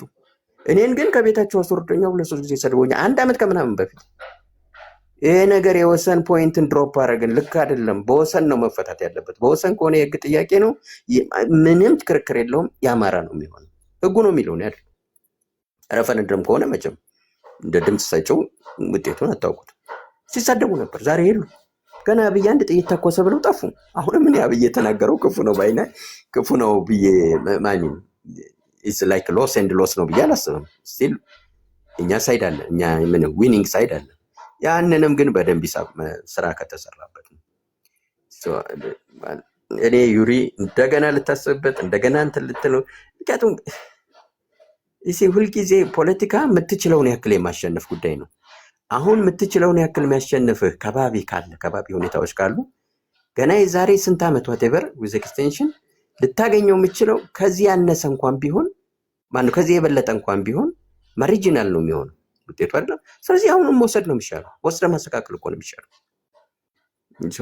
ይሄን ዲፕሊ መታሰብ አለበት። ታንክ ዩ ኤኒዌይ። እስኪ እሺ፣ ታንክ ዩ ኦማር። እሺ፣ ሞገደኛው ተናገር። መልካም አመሰግናለሁ። በመጀመሪያ እድሉ ስለተሰጠኝ ከዛ በማለፍ ዩሪን ላመሰግነው እወዳለሁ። ሰሞኑን ጠቅላላ እየተከታተልኩት ስለነበረ በጣም የልቤን ነው በየቦታው እየተናገረ ያለውና እኔ ትላንትና አብይ አህመድ ትላንት አስቦት ትላንት የተናገረው ነገር እንዳልሆነ ሁላችንም ልናውቀው ይገባል። እንደ አማራ እኛ በህልውና ትግል ላይ ነው ያለነው። ተመሳሳይ ጥያቄዎች በሌሎች ቦታ ላይም እንደ ወልቃይት አሉ። እንደምታውቁት ነው። እዚህ ጋር ቦታዎችን ባልነግራችሁም ነገር ግን በሪፈረንደም ይሁን ቢባል ሪፈረንደም አይደለም። አብይ አህመድ እቺን የመጫወቻ ኳስ አድርጎ የያዛት ጉዳይ ነች። ምንጊዜም ታይም ቦምብ ነው። ይሁን ባልነው መንገድ አብይ ባፉ በተናገረው የሚገኝበት አንድም ቃላት አለ ብላችሁ የ8 ዓመት ልምዱን ካያችሁት በደንብ ልትረዱት የምትችሉት ጉዳይ ነው እና ከዚህ በፊት በአሚኮ መቶ ትናንት ለመናገር ሲል ይሄ ዘመቻ ከአንድ ወር በፊት ከምርጫው በኋላ የተያዘ እቅድ ነው። በዚህ ሰዓት ብዙ ሰዎች በዚህ የተንሸራተቱ እያየንበት ያለንበት ሰዓት ነውና እኔ ለአብዛኛው ለአማራዎች ማስጠነቅቀው ሁላችንም በአቋማችን የትጥቅ ትግሉ ላይ የተያዘው ላይ እናስብ። ይሄንንም ደግሞ ጎን ለጎን ማየት መቻል አለብን። በዚህ በሪፈረንደም አድቫንቴጅ ባሁን ባለበት ሁኔታ የኛ ሊሆን ይችላል። ግን አሁን እነ ኮርኔል ደመቀ እንደ አሁን ወንድሜ እንዳለው የእነ አብይ አህመድ የገደል ማሚቱ ናቸው። ባጀቱ ምኑም ስልጠናውም ከዛ ነው የሚሰጣቸው። ይሄ ባለበት ከዛ ውጪ ደግሞ እንደ አማራ ቆም ብለን ስናስበው ከወልቃይት አሁን ካለበት ወቅት ቀደምት የነበረውን ካርታ መፈተሽ ቀላል ነው። የዛን ጊዜ ወልቃይት በምን አይነት ሁኔታ ወደ ትግራይ ሄደ? እኛ ቦታውንም የምናውቀው ነው የነበርንበት ቦታም ስለነበር ነው። ከዛ በኋላ ደግሞ በዚህ ደረጃ እዚህ ድረስ ሲደርስ ደግሞ ትላንትና ገና ይሄ ነገር ተከፍቶ ሲመጣ ከዛ በፊት የአብይ አህመድ ጋሻን ጃግሬና አክቲቪስቶች እየወጡ እያንዳንዱን አክቲቪስት እየሰለሉት ያሉበት ሁኔታ አለ። አሁን በቀደም ታየ ቦጋለ ካያችሁት ወጥቶ ሞጣ ቀራኒዮን በጣም ሲያወድሰው አደረ። በጣም በቃ እንደ ሞጣ አይነት እውነተኛ ሰው በምድር ላይ ለማናም ሲል ኢን 24 hours ሞጣ ብልጽግና ሆኖ አደረ። እንደዚህ አይነት እንትንም አለው ይሄ ምንድነው ስጦታም አለው። አሁን ትላልቅ ስጦታ ሁሉ ነው ብልጽግና ይዞ የቀረበበት በዚህ ጉዳይ ላይ። ለምንድነው እዚህ ጋር በዚህ በኩል እየተወሰደበት ያለውን የኃይል ሚዛን የኃይል የበላይነት አብይ በሚፈታበት አንዱ መንገድ ትንሽ አሁን ያለውን ችግር የሚያስተነፍስበት አንድ መንገድ እቺ ታይም ቦምብ ነች። እዚህ ጋር መጣና ችግሩን እንደ አዲስ ሊቀሰቅስ ፈለገ። አብይ ያጠመደውን ፈንጂ አብይ ያመክነዋል ብለን መጀመሪያውኑ ማሰብ መቻል የለብንም። ከመጀመሪያው እንደተያዘ በወልቃይት ላይ የራሱን ውሳኔ መስጠት ይችል ነበር። ግን አሁንም የአማራ ህዝብ የተዘናጋበት ዋናው ጉዳይ በዚሁ የወልቃይት ዘብ በሚባለው በኩል ስለሆነ ነገ የሚሆነውን ከአሁኑ መተንበይ የሚቻልበት ሁኔታ የለምና ማድረግ ያለብን ምንድነው የህልውና ትግላችንን አጠናክረን ለሪፈረንደምም ቢሆን ቅድመ ዝግጅት ያስፈልገዋል። ሰርገኛ መጣ በርበሬ ቀንጥሱ መሆን የለበትም። ሁሉ ጊዜ የኛ ነገር ይሄ እየሆነ ነው። ወንድሜ እንዳለው ነው። ከአንድ ወር በፊት ወይ ከእንደዚህ ጊዜ በፊት አንዘጋጅበትም። ልክ የሆነ አጀንዳ ሲወረወርልን እዛ አጀንዳ ላይ ኃይለኛ ርብርብ መጋጋጥ እናደርጋለን። ያ አይደለም መሆን ያለበት። ሁልጊዜም ነገ የወልቃይት ጉዳይ በሪፈረንደም ለነዛም ተሰጠ ለኛም ሆነ በዛ ጋር አይቆምም። ሌላ ቦታ ደግሞ ሌላ መተከል ጋር ይመጣል የሚዘልቅ የነሱ ፍላጎት አለ። የዛ ሁሉ ፍላጎት ማራመጃ ማጣቀሻ ሚጥሚጣ ነው እየሆነ ያለ ነውና በዚህ ላይ እንጠንቀቅ ለማለት ነው። እኔ ብዙ አስተያየት የለኝም። ትግሉ በአንድ ሌሊት የሚሻር አይደለም። ቢያንስ በዚህ 3 ዓመት ውስጥ የተከፈለውን ዋጋ መዘንጋት የለብንም። ስንት ጀግኖቻችን የከፈልንበት ዋጋ ነው። አሁን መጠነ ሰፊ ዘመቻ ማህበራዊ ሚዲያው ላይ በአብይ ገንዘብ ተመድቦ ተከፍቷል። የዚህ መጠነ ሰፊ ዘመቻ ደግሞ ዋናው ጠቅላይ አዛዥ ታዬ ቦጋለ ነው። ምክትል አዛዥ ሞጣ ቀራኒዮ ነው። ይሄ ሞጣ ቀራኒዮ የሚባልን ሰው ውስጥ ገብታችሁ የምትሰሩ አማራዎች ጥንቃቄ አድርጉ። በወንድሞቻችሁ ደም ላይ አትቀልዱ። ይሄ ነው የኔ መልእክት። አመሰግናለሁ ወንድሞቼ እህቶቼ። እሺ ታንክ ዩ ሞገደኛው ባለምባረስ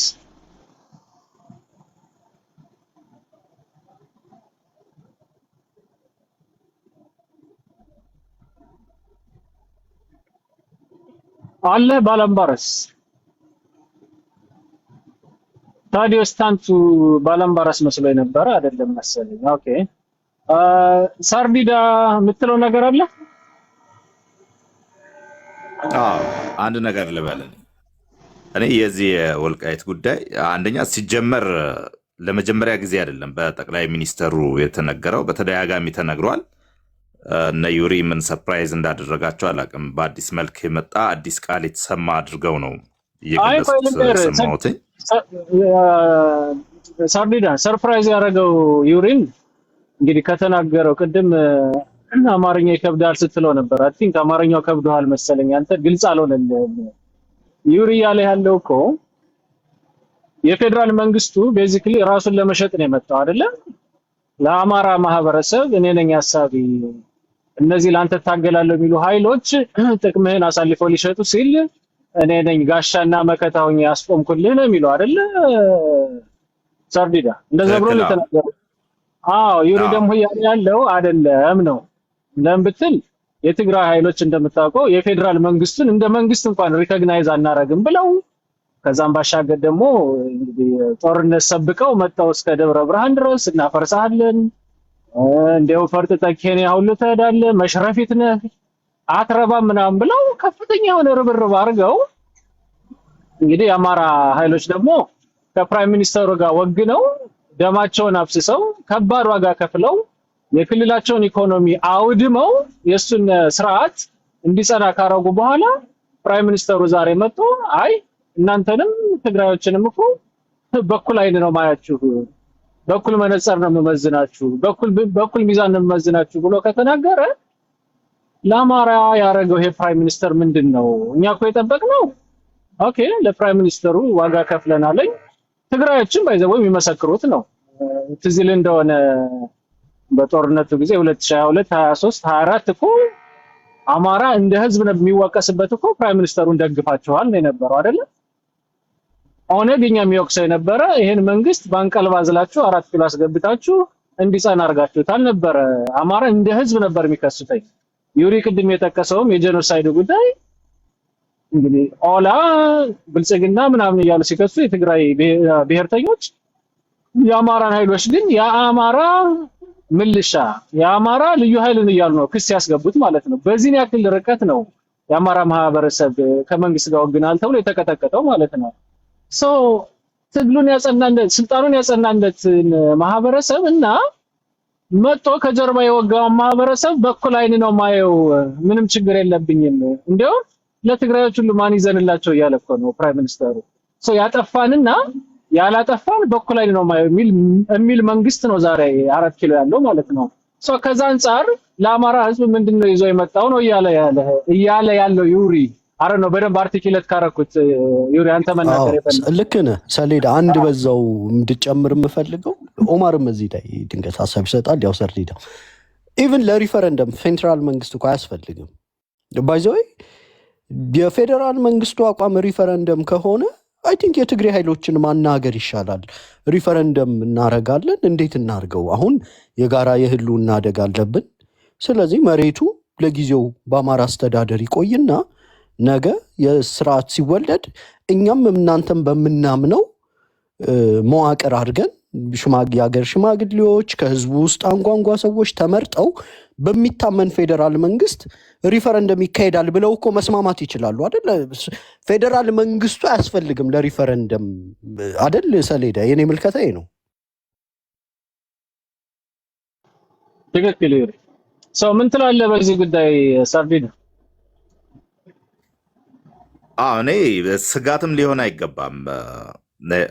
ምንድነው መሰለ አሁን በአማራ ቁጥጥር ስር ነው ያለው። ህጋዊም ባይሆን እነ ኮሎኔል ተቆጣጥረውታል። ነገር ግን ቀደም ሲል አማራንን ስለሚሉ ወልቃይቴዎች ህወሓት መታ ነው ያፈናቀለቻቸው ስለሚባል ጂኦግራፊው ተቀይሯል ነው አምጥተው አስፍረዋል በብዛት ሰው። ስለዚህ ያም አይሆንም ብሏል ጠቅላይ ሚኒስትሩ በግልጽ አስቀምጠዋል። አሁን የሰፈረውም አይሆንም፣ ህወሓት ያሰፈረችውም አይሆንም። ወልቃይቴ ማን እንደሆነ ይታወቃል። ጅማ ይኑር ሱዳን፣ አሜሪካ ስለሚታወቅ ሪፍረንደሙን የሚያካሄደው ይሄ ነው ከተባለ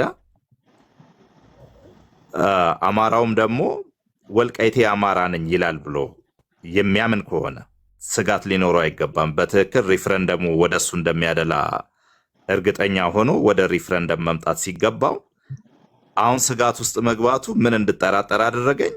ኦኬ ወደ ትግራይ ድምጽ ሊሰጥ ይችላል ወልቃይቴ የሚለውን እንደተጠራጠሩ ነው የተገነዘብኩት።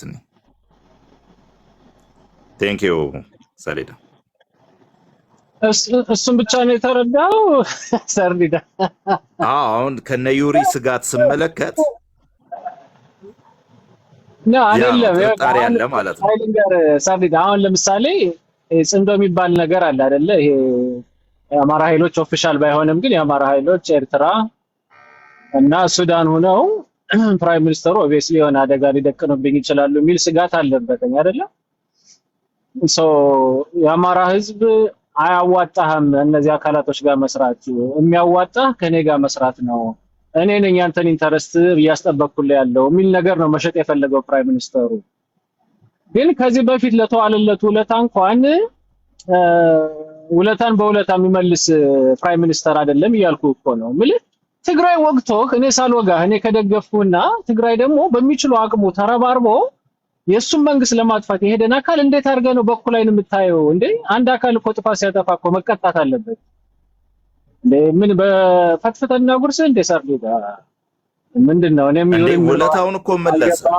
የትግራይ ኃይል እኮ 1 ሰዓት አይፈጅብኝም፣ የወልቃይትን ኃይል ለመደምሰስ 1 ሰዓት አይፈጅብኝም፣ ወልቃይትን መልሼ ወስደዋለሁ ብሎ ሲል የፌዴራል መንግስቱ ነው እየጠበቀ ያለው እኮ በጋራ ሆኖ። እንደዛ እንዳይሆን ስምምነት ለአማራ አስጠብቆ ማቆየት አይደለማ፣ እንደዛ አይደለም። አስጠብቆ እያቆየ እኮ ነው ያለው እስከ ሪፈረንደም ድረስ። ለአማራ አይደለም የሚያስጠብቀው። ኦብቪየስሊ ራሱም እኮ የመሰከረው በፌዴራል ስር ነው ያለው። እኔ እንደውም ኦማር ጋር ሞር ኤክስፓንድ አድርገን እንድትነግረኝ የሚፈልገው አንድ አካባቢ በፌደራል ስር ሲሆንና በአንድ ክልል ስር ሲሆን ያለው ልዩነት ምንድነው? ኦማር ማለት ቤዚክ የሆኑ ነገሮች አሉ፣ ግን ከዛም ባሻገር ስፔሻሊ ወልቃይት ላይ ማለት ነው ፌደራል መንግስቱ ያስተዳድረዋል ሲባል ምን ማለት ነው ኦማር? እኮ ይሄው ታየ እኮ ውጤቱ። ይሁን ምርጫ መምረጥ እንኳን አትችልም። መምረጣችን በአካባቢን ወክለን የዛ እኮ በፌደራል ስር የመሆኑ ውጤት ነው። በነገራችን ላይ ከአዲስ አበባ ውጭ አሁን ባለው ህገ መንግስት በፌደራል ስር መተዳደር አካባቢ መኖር የለበት። የብሔር አስተዳደር ነው ያለው። ብሔሩን ይለያል። ወይ ደግሞ የሚቀናጅ ከሆነ ይቀናጃል፣ የሚለያይ ከሆነ ይለያያል። ዞሮ ግን ብሔር ነው ቤዙ። ሰው የምትደራጀው ብሔርህን ወክለህ ነው። ፌደራል ብሔር የለውም። የፌደራል መንግስት ብሔሩ ምንድን ምንም የለው። ከብሔር አደረጃጀት ውጭ ያለው ራሱ ህገወጥ ነው ሲመሰረት። ግን አሁን ይሄኛው ዎር ታይም ነው ተብሎ ታስቦ ኢን ኢፌክት ወደ ሬፈረንደም እኮ የሚያስፈልገው ለዚህ ነው። ዞሮ ብሔሩ እንዲወሰን ነው። አሁን ግን ያለው ኦኩፔሽን ነው እንደኔ የሚታየኝ፣ የጦርነት ጊዜ ነው። የፌደራል መንግስት ስር ነው ያለው፣ በእነሱ ቁጥጥር ነው ስር ያለው። በአማራ እንዳልሆነማ እኮ አማራ እኮ አያስተዳድርም። አብይ የተናገረውን እኮ መስማት ነው። ማክሲመም ያለህ መብት ነው። አሁን ወልቃይት ጠገዴ ለመሄድ ምንም የምትፈራው ኃይል የለም። ሂደህ ዘመዶችን ጠይቀህ መምጣት ትችላለህ። ዘመድ ጠይቆ መምጣት አሚን ከመብት ውስጥም የሚቆጠር አይደለም። የብሔር መብት አይደለም፣ ይሄ የግለሰብ መብት ሊባል ይችላል። ኦኬ መብት ነው ወይ እሱ ሌላ ጥያቄ ነው። ግን በብሔር ደረጃ የምታስበው ነገር የለም ማለት ነው። ግን እንትና የሚለውንም እኔ ሳርዲዳ የሚለውንም 44ቱ ኮንሲደሬሽን ይከታል። ሳርዲዳ በአማራ ክልል ስር ላይ በአማራ ክልል ስር አይደል? በአማራ ልጆች ናቸው። አብይን የሰማው አይመስለኝም። በህጋዊ መንገድ እየተዳደረ ባይሆንም አማራዎች ናቸው አካባቢውን እየመሩ ያሉት እነ ኮሎኔል ደመቀ ዘውዱ። ይሄንንም አስጠብቆ መቆየት ብዙ ነገር መስራት የሚችልበት ሁኔታ አለ። አሁን እኮ ሊጋል አብይ እኮ ቢፈልግ ነገ ተነስቶ እነዚህም በሙሉ ያባራቸዋል። የሚያመጣውን ውጤት የሚያመጣው ይምጣ። ግን ሊገሊ ምንም መብት የላቸውም እኮ እነሱ። የአብይ ኤክስቴንሽን ናቸው። ፌደራል መንግስቱ ነው ያለው። ፌደራል መንግስቱ ስለሾማቸው ነው እነዛ ሰዎች እዛ ያሉት። በኮሚኒቲው ተመርጠው ሊሆን ይችላል፣ ኮሚኒቲው ወዷቸው ሊሆን ይችላል። ግን ስቲል የፌደራል መንግስቱ ነው እያስተዳደራቸው ያለው። ግን ኦማሬ ቅድመ ሪፍሬንደም ብዙ ነገሮችን መስራት አይችሉም ወይ?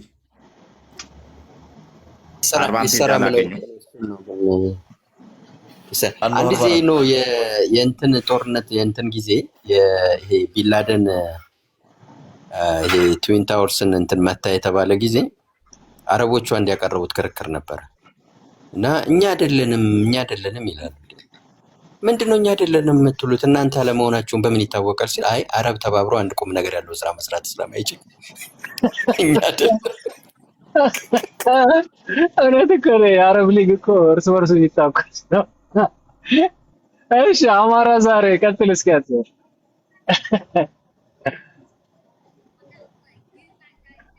አለ አማራ ዛሬ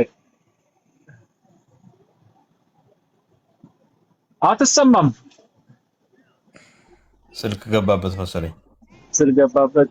እኔ አጠራርጌ ልቀጥል 44 እስኪ ተመልሷል መሰል። ቅድም ጠርቼ እኮ አልሰማም። ሰማለሁ። አሁን ትሰማለህ? አማራ ዛሬ ይቅርታ፣ አይ ቲንክ ወደ ኤርፎን ሄደው ነው። ሰላም ብያለሁ ሁላችሁንም። ሰላም። አንድ ከመድረኩ የሰማሁት ማስተካከያ የአማራ ህዝብ አብይ አህመድን ለመከላከል ወይም ከአብይ ጋር ውግንና ኑሮት አይደለም በሰሜን በነበረው ጦርነት ውስጥ የተሳተፈው ከአማራ ኤሊት ጋር እናወራርደው የነበረው ክስ እቺ ልርም እኔ ስላልኩተኝ ሚስ አንደርስታንድ አድርገኝ እንዳይሆን ሲከሱን የነበረው ክስ ነው ያልኩኝ። ያው በትግራይም ሳይድ በኦሮሞም ሳይድ አማራ እንደዛ እያሉ ነበር የሚከሱት ነው ያልኩኝ። አዎ ግን ተቀብለኸው ነው ስትናገር የነበረው እና ከጀርባ አሁን እኔ ኮንፊውዝ እንደሆንኩት መድረክ ላይ ከታች ያሉ ሰዎች ኮንፊውዝ እንዳይሆኑ እንድናገር ፍቀድልኝና የአማራ ህዝብ የተዋጋው ተወግቶ ነው። አንድም የሰው መሬት ውስጥ የሄድንበት አንድም የጦርነት አውድ የለም። ሰው በራሱ ሀገር በራሱ ምድር የሚደረግ ውጊያ ላይ አጥቂ ሆኖ ሊመጣ አይችልም። እኛ ራሳችን ለመከላከል የሞከርነው በወቅቱ ከአማራ ኤሊት እናወራርዳለን የሚል በግልጽ ንግግር ተሰጥቶ ነው የተመጣው። በዚህ ላይ ሀገር ምናምን እናፈርሳለን የሚል በአንድ ቀን እናፈርሳለን የሚል ነበር። እኛም የሀገሪቱ አካል ስለሆነ ራሳችንን ሀገራችንንና ሰፈራችንን ነው የተከላከልነው። በፍጹም ከአብይ አህመድ ጋር ምንም አይነት ውግና የለውም። የአማራ ጦርነት ከህወሓት ጋር ላለፉት 30 ዓመት የቆየ ነው። በወልቃይት በተለያዩ ስሞች የትጥቅ ትግል ሲደረግ የነበረ መሆኑ ይታወቃል። ከሱዳን ቦርደሮች ጀምሮ ማለት ነው። የከፋኝ እንቅስቃሴ ሌሎችም ይደረጉ የነበሩና ከአብይ አህመድ ጋር መቼቱ ራሱ የሚስማማ አይደለም። ይሄ እንዲታረም ነው። ታንኪዩ እንትን ስለሰጠኝ። ሌላው አብይ አህመድ ዛሬ በምን ኢንቴንሽን ነው የመጣው ምናምን የሚለው ላይ እዛ ላይ ብዙ ዲዌል ማድረግ አልፈልግም። የፈራ መሆኑን ተረድቻለሁኝ። በተለይ አብረው አይቀመጡም ብሎ ያሰባቸው ሰው ኃይሎች ወይም ሰዎች አብረው መቀመጥ የጀመሩ ይመስለኛልና ያ ትንሽ ለአብይ አህመድ ከፍተኛ ስጋት ሆኖታልና ለአማራ ህዝብ ኦሮሞ ወዳጅ ትግሬ ጠላት አድርጎ ሊስል ሞክሯል፣ እኔ የተረዳሁት። ከዛ በተረፈ ሰሞኑን እዚህ በሶሻል ሚዲያው የነ ትንግርቱ እና የነ ጀዋር መሐመድ አጀንዳ በጣም በስፋት ይናፈስ ስለነበረ እና ይሄም አንድ ትሪገር ያደረገው ሰፊ የእንነጋገር አብረን እንስራ መድረክ የናሉላም ምናምን እዚህ መገኘት አንዳንድ ነገሮች ሰውን ይሄ ክሪቲካል ኤሊት የሚባለውን አብሮ ስለመስራት እንዲያወራ አድርጎታል። ተበታትኖ በተለያየ ካምፔን ነበረው። እሱን ስፖይል ማድረግ ያስፈልጋል እና ሜጀር በነ ትንግርቱ ሌቭል ያለ ሰው መጥቶ ያን አጀንዳ ዳሊዊት እንዲያደርገው እና ሌላ መነጋገሪያ አጀንዳ እንዲሰጥ ይፈለጋል ብዬ አምናለሁና አብይ አህመድን አንዱ ከጠራው እና በሚዲያ እንዲመጣ ካደረገው ነገር በዚህ ላይ ደግሞ ትሪገር ያደረጋቸው አጀንዳዎችን በጣም ሴንሲቲቭ የሆኑ የሰኔ 15 አጀንዳ ማንሳት፣ ኢንትራ አማራ ኮንፍሊክት ሊያነሱ በሚችል መልኩ ነው ያቀረበው። እንዲሁ ከትግራይና ከአማራው ፖለቲካ ጋር የሚያጋጩ አጀንዳዎችን ማንሳት፣ እንዲሁም በኦሮሞ ህዝብና በአማራ ህዝብ መሀል ያለውን መስተጋብር ታሪክ ምናምን ማንሳት፣ እኒ አከራካሪ የሆኑ ሀሳቦች የተነሱት አጀንዳውን ለመድፈቅ ይመስለኛል። እነዚህ ሁለቱ ነገሮች ትሪገር ያደረጉት ይመስላል። አንደኛው ስጋቱ ነው፣ ሁለተኛው ደግሞ ዳልዊት ለማድረግ እና ወደዚህ አጀንዳ እንድንመጣ ካለ ፍላጎት ነው። ሌላው በሪፍረንደም ጉዳይ አይ ቲንክ ዩሪም ማነው ኦማርም ሲያነሱ የሰማሁት እኔ ትንሽ የተለየ ሀሳብ አለ። በጣም አስተማሪ ነበር ያነሱበት መልኩ። እኔ እንዳንድ አማራ በየትኛውም አካባቢ የሚደረግን ሪፍረንደም አይ ቲንክ ዩሪም ደግፋለሁ ሲል አልሰማሁም። ባይ ፕሪንሲፕልም መቀበል አለብን ብዬ አላምንም፣ በፕሪንሲፕል ደረጃ።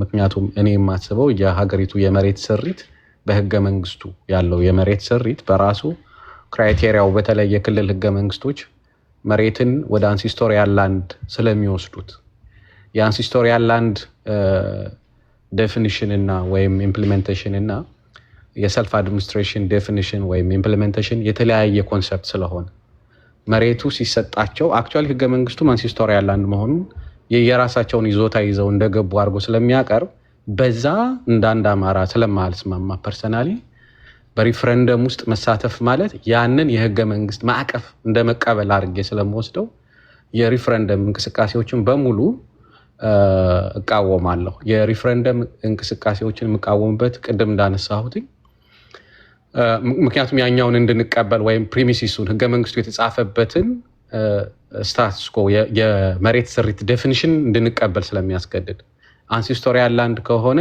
አሁን አማሮች በማይኖሩበት አካባቢ በአሲሚሌሽንም ይሁን በጦርነት ተገፍተውም ይሁን ተሳደው አማሮች የለቀቋቸው ታሪካዊ ቦታቸውን ታሪካዊ ርስታቸውን ክሌም እንዳያደርጉ ስለማያደርግ እንደገና በሶስት ዙር ከዚህ በፊትም ስናወራ እንደነበረው የመሬት ላራሹ አዋጅ፣ ከዛ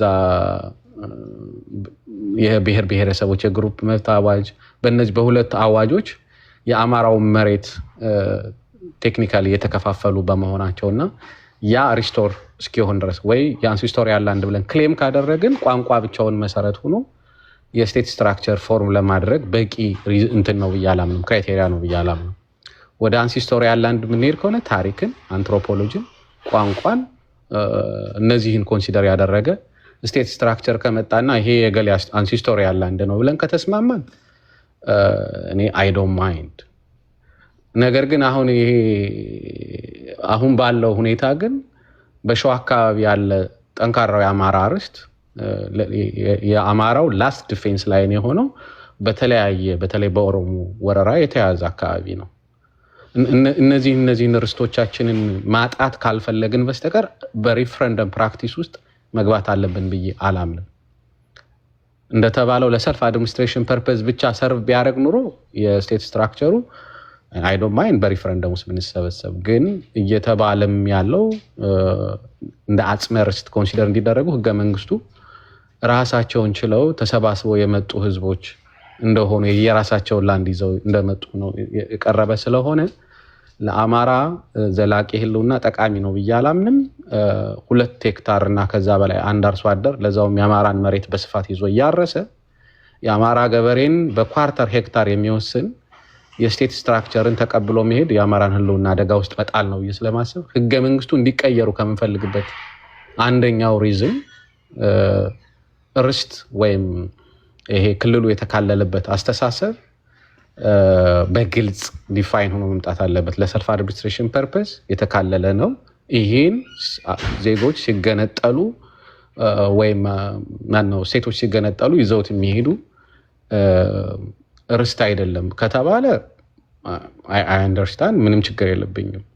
አንቀጽ 39 በራሱ መኖሩ እና ከላይ ደግሞ ሲሰባሰቡ ህገ መንግስቱ ሲጻፍ ከመጀመሪያው አካባቢ የተጻፈው የየራሳቸውን ላንድ ይዘው ነው የገቡ የሚለው አስተሳሰብ መኖሩ እነዚህ ሁለቱ ስቴቶች አጽመ ርስት እንደሆኑ ስለሚናገር አጽመ ርስት ከሆነ ደግሞ በዚህ እንደ አማራ አልስማማም። አጽመ ርስታችንን የምናስብ ከሆነ ታሪካዊ ይዞታችንን ታሳቢ ሊያደርግ ይገባል። ወደዚህ አሰላለፍ የመጣ ነው በሲሶ እርሻም ይሁን ከተለያየ አካባቢ እየፈለሰ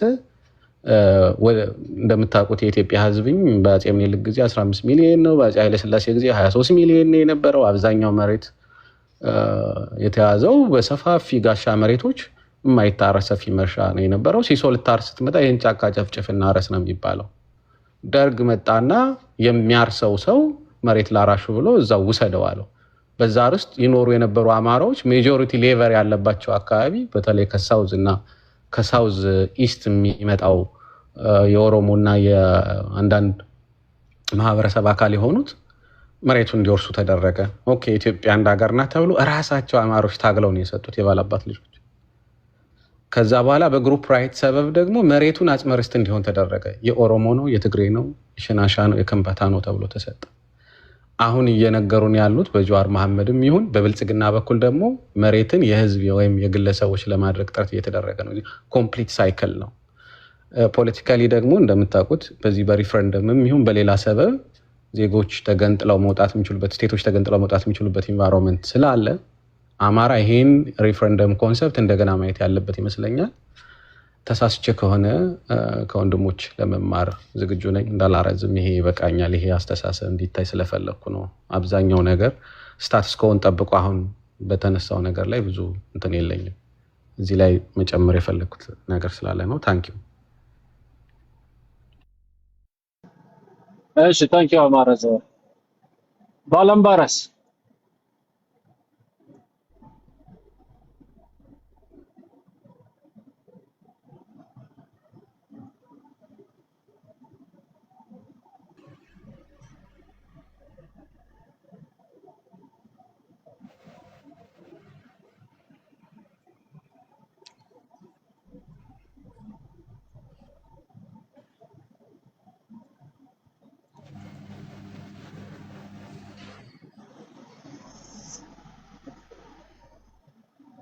ማላችሁ እንዴ የለም ቅድም ልናገር እያለ ነበር። እሺ ባላምባራስ ከሌለ ዩሪ አማራ ዛሬ ባለው ላይ ሪፍሌክት የምታደርገው ነገር አለ? ቆይ አንድ ሰው ይለፈኝ፣ አንድ ሁለት ሰው ይለፈኝ ሰሌዳ። እሺ አብሽር አማረ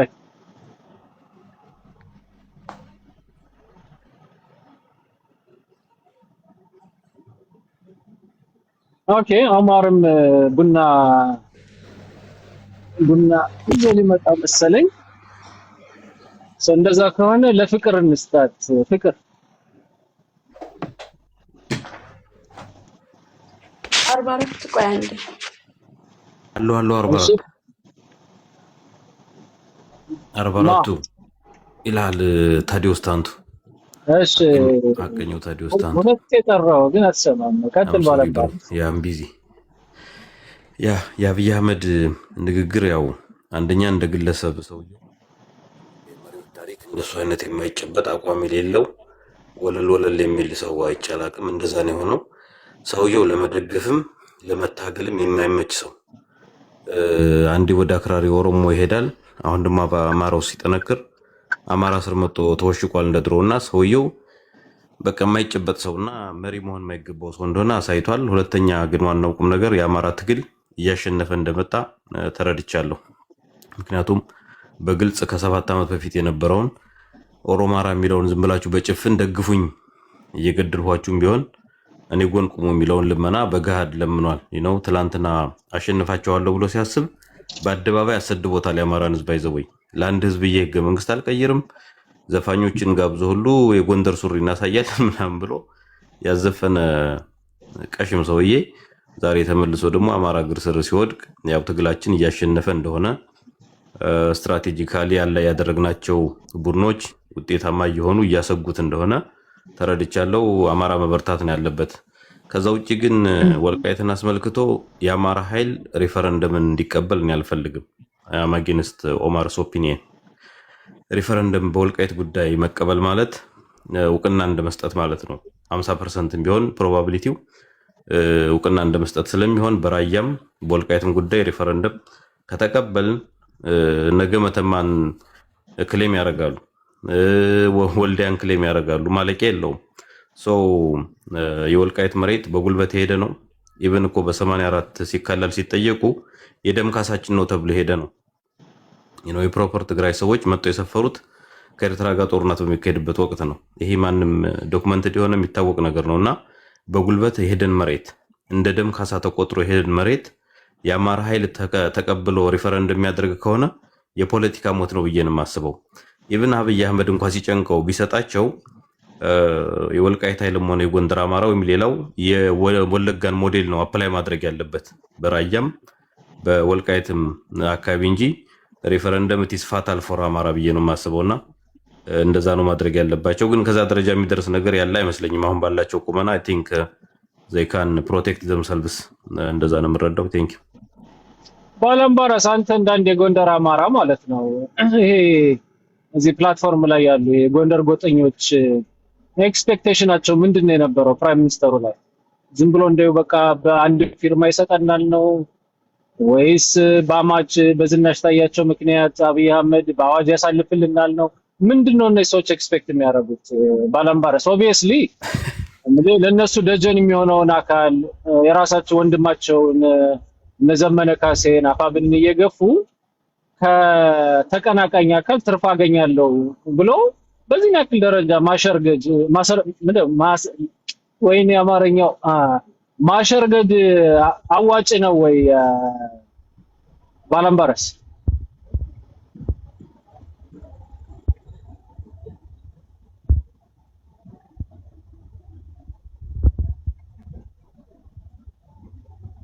አትሰማም እንደወራክ ነው።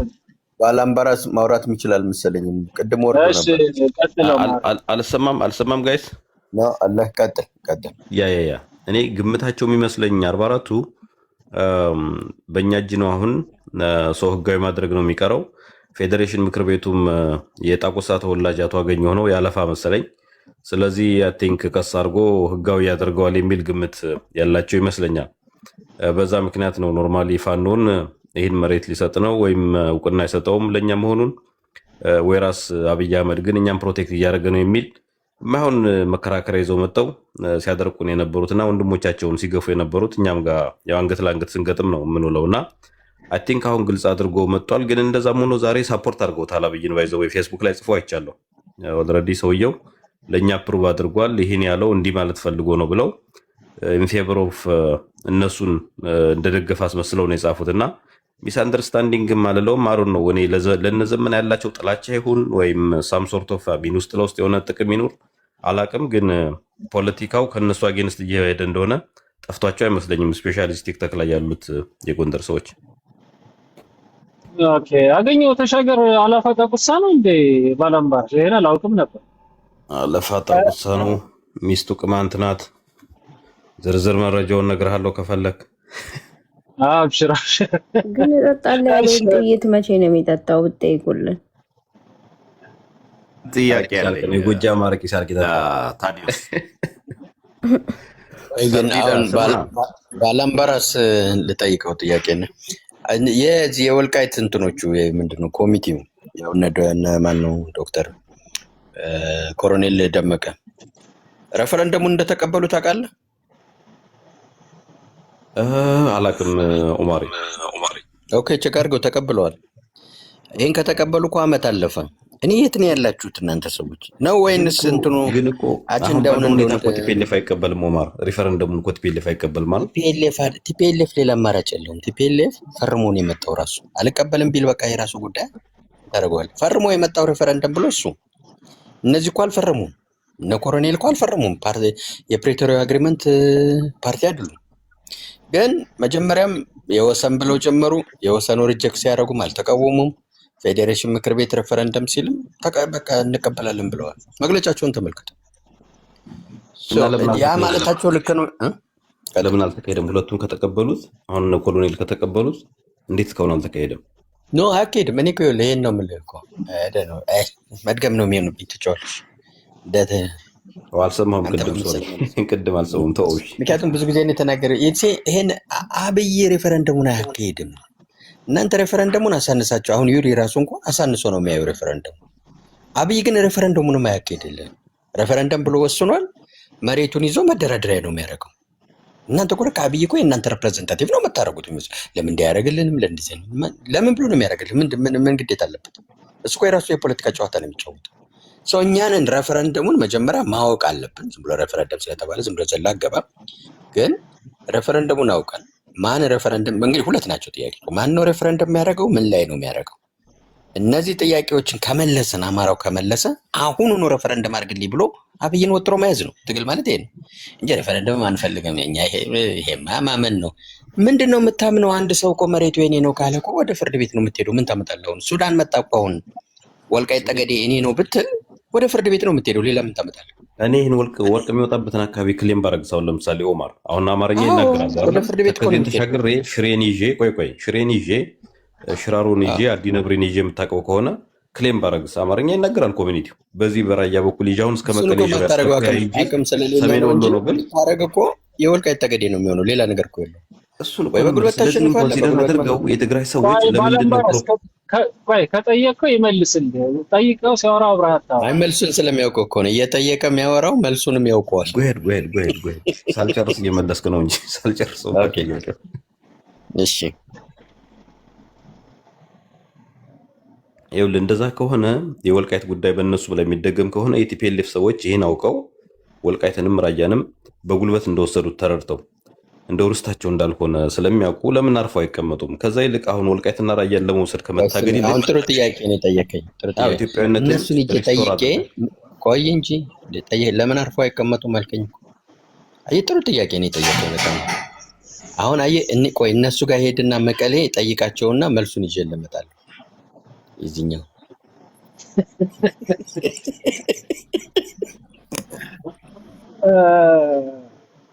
ወይ ባላምባረስ። እሺ ዩሪ አይ ካን ሴይ ሰምቲንግ። ይሄ ቅድም አማራ ዛሬ ካለው ልነሳና እኔ ኖርማሊ በወልቃይት ጉዳይ በጣም የቆየ አቋሜ ኮንስቲቱሽናል ክራይሲስ አጋጥሟል፣ በህገ መንግስት መፈታት አይችልም።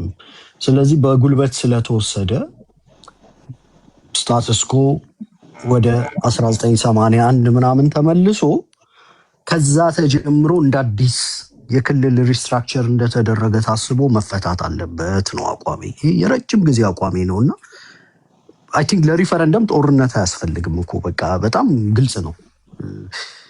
ሪፈረንደም ጥያቄያችንን የሚመልስ ቢሆን የአማራ ልዩ ኃይል ትጥቅ ይፍታም ሲባል ትጥቅ ፈተህ በቃ በህገ መንግስቱ ምናምን ተከትለህ የሪፈረንደም ፕሮሰስ ማስፈጸም ትችል ነበረ። ይሄ ሁሉ መስዋዕትነት የተከፈለው ለሪፈረንደም አይደለም። ኦፍኮርስ ሌሎች ተያያዥ ጥያቄዎችንም ለመመለስ ነው እና ሶ ሪፈረንደምን ስንሸነፍ አቅም ስናጣ የምንቀበለው መፍትሄ ነው ብዬ አስባለሁ። ኦማር የሚለው አሁን ዛሬ ሪፈረንደም ቢያደርግ አልቃወምም እኮ ነኝ። ዛሬ ምርጫ ቢያደርግም አልቃወምም። ምክንያቱም ዛሬ ምርጫ ቢያደርግ የሚመረጠው አማራ እንደሆነ አውቃለሁ። ዛሬ ሪፈረንደም ቢደረግ አውቃለሁ አውትካሙን። ነገ ነው ግን እሱ ሪፈረንደሙን የሚያደርገው የትግሬ ኃይሎች እንዳይከፋቸው ምናምን ብሎ በፖለቲካል ዲስኮርስ ታሽቶ ተፈናቃይ የሚሉት እነሱ እንደፈለጉ 1 ሚሊዮን ህዝብ ተመልሶ ከዛ በኋላ የሚደረግ ሪፈረንደም ባለፉት 30 ዓመታት የተሰራው ሶሻል ኢንጂነሪንግ የራሱ የሆነ ውጤት ስለሚያመጣ ሰሌዳ ሚውት አድርገው ከቻልክ አንድ የሆነ የሚረብሽ ድምፅ አለ። እሺ ቴንክ ዩ። ሶሻል ኢንጂነሪንጉ የሚያመጣው ነገር ስላለ አብይ አስቡት። ቆይ አዛን አማሮች ነፍጣችንን ዘቅዝቀን አብይ እፎይታ ይሰጠው ብለው ከአብይ ጋር ተሰልፈው አብይ ጊዜ ወስዶ የሪፈረንደም ፕሮሰስ እንትን ብሎ ቲፒኤልኤፍን አሸንፎ ተፈናቃዮች ቲፒኤልኤፍ በሚለው መልኩ ተመልሰው ከዛ በህጋዊ ፕሮሰስ ሪፈረንደም ተደርጎ የዓለም አቀፍ ተቋማት ያላቸው ባያዝ ጭምር ይዘው በሪፈረንደም ፕሮሰሱ ላይ ገብተው አማራ በዛ ውስጥ እንደማያሸንፍ ግልጽ ነው። በቃ በጣም ግልጽ አውትካም ነው ያለው። ዛሬ ላይ የኛን ትግል ለማቆም የሚያስችል ኢንሴንቲቭ ይዞ አልመጣም ነው። ይዞ እንዲመጣ ኤክስፔክት ይደረግ ነበር ወይ? ለራሱ ሲል አዘ ፖለቲካል አክተር ጫና ከበዛበት ለሚጠቅመው አካል ኢንሴንቲቭ ይዞ መምጣት አለበት እና በተለይ በአማራ ሚዲያዎች ላይ ሲመጣ የአማራውን የፖለቲካ ኃይል ከሆነ አድሬስ ማድረግ የሚፈልገው ለአማሮች ይሄን ኢንሴንቲቭ ይዤ መጥቻለሁ ነው ፖለቲካዊ ትርጉሙና አብይ ትላንት ይዞ የመጣው ኢንሴንቲቭ የለም ነው ባጭሩ። ከሱ አንጻር ነው ሪፈረንደሙ ዛሬ ቢደረግና ሪፈረንደሙ ነገ ቢደረግ የሚመጣው ውጤትም ስለሚለያይ የነገው ሪፈረንደም አጨቃጫቂ ነው፣ አንሰርቴን ነው። ኮንክሉሲቭ በሆነ መልኩ ውጤቱን እንኳን እንዲህ ነው ብለን መናገር ባንችልም አንደኛ የፌደራል መንግስት ሳቦታጅ ይኖራል። ቢኮዝ ፌደራል መንግስቱ ክሬዲብል አይደለም ፎር ኦብቪየስ ሪዝን። አንደኛ የአማራው ኃይል እንዳይጠነክር ሳቦታጅ ሊያደርግህ ይችላል። ሁለተኛ በሌሎች ምክንያቶች ሳቦታጅ ሊያደርግህ ይችላል። ሶስተኛ ከተቃራኒዎቻችን በሚሄድለት ኦፈር ሳቦታጅ ሊያደርግህ ይችላል። በምዕራባውያን ጫና ሳቦታጅ ሊያደርግህ ይችላል። አንሰርቴን ወደሆነ ሪፈረንደም መግባት ዛሬ ላይ ከሚደረግ ሪፈረንደም ጋር የሚገናኝ አይደለም እና ኦብቪየስሊ ዛሬ ሪፈረንደሙን አያካሂደውም። ምክንያቱም ጦርነት አለ ብሎ ያምናል። የትግራይ ተፈናቃዮች አለ ብሎ ያምናል።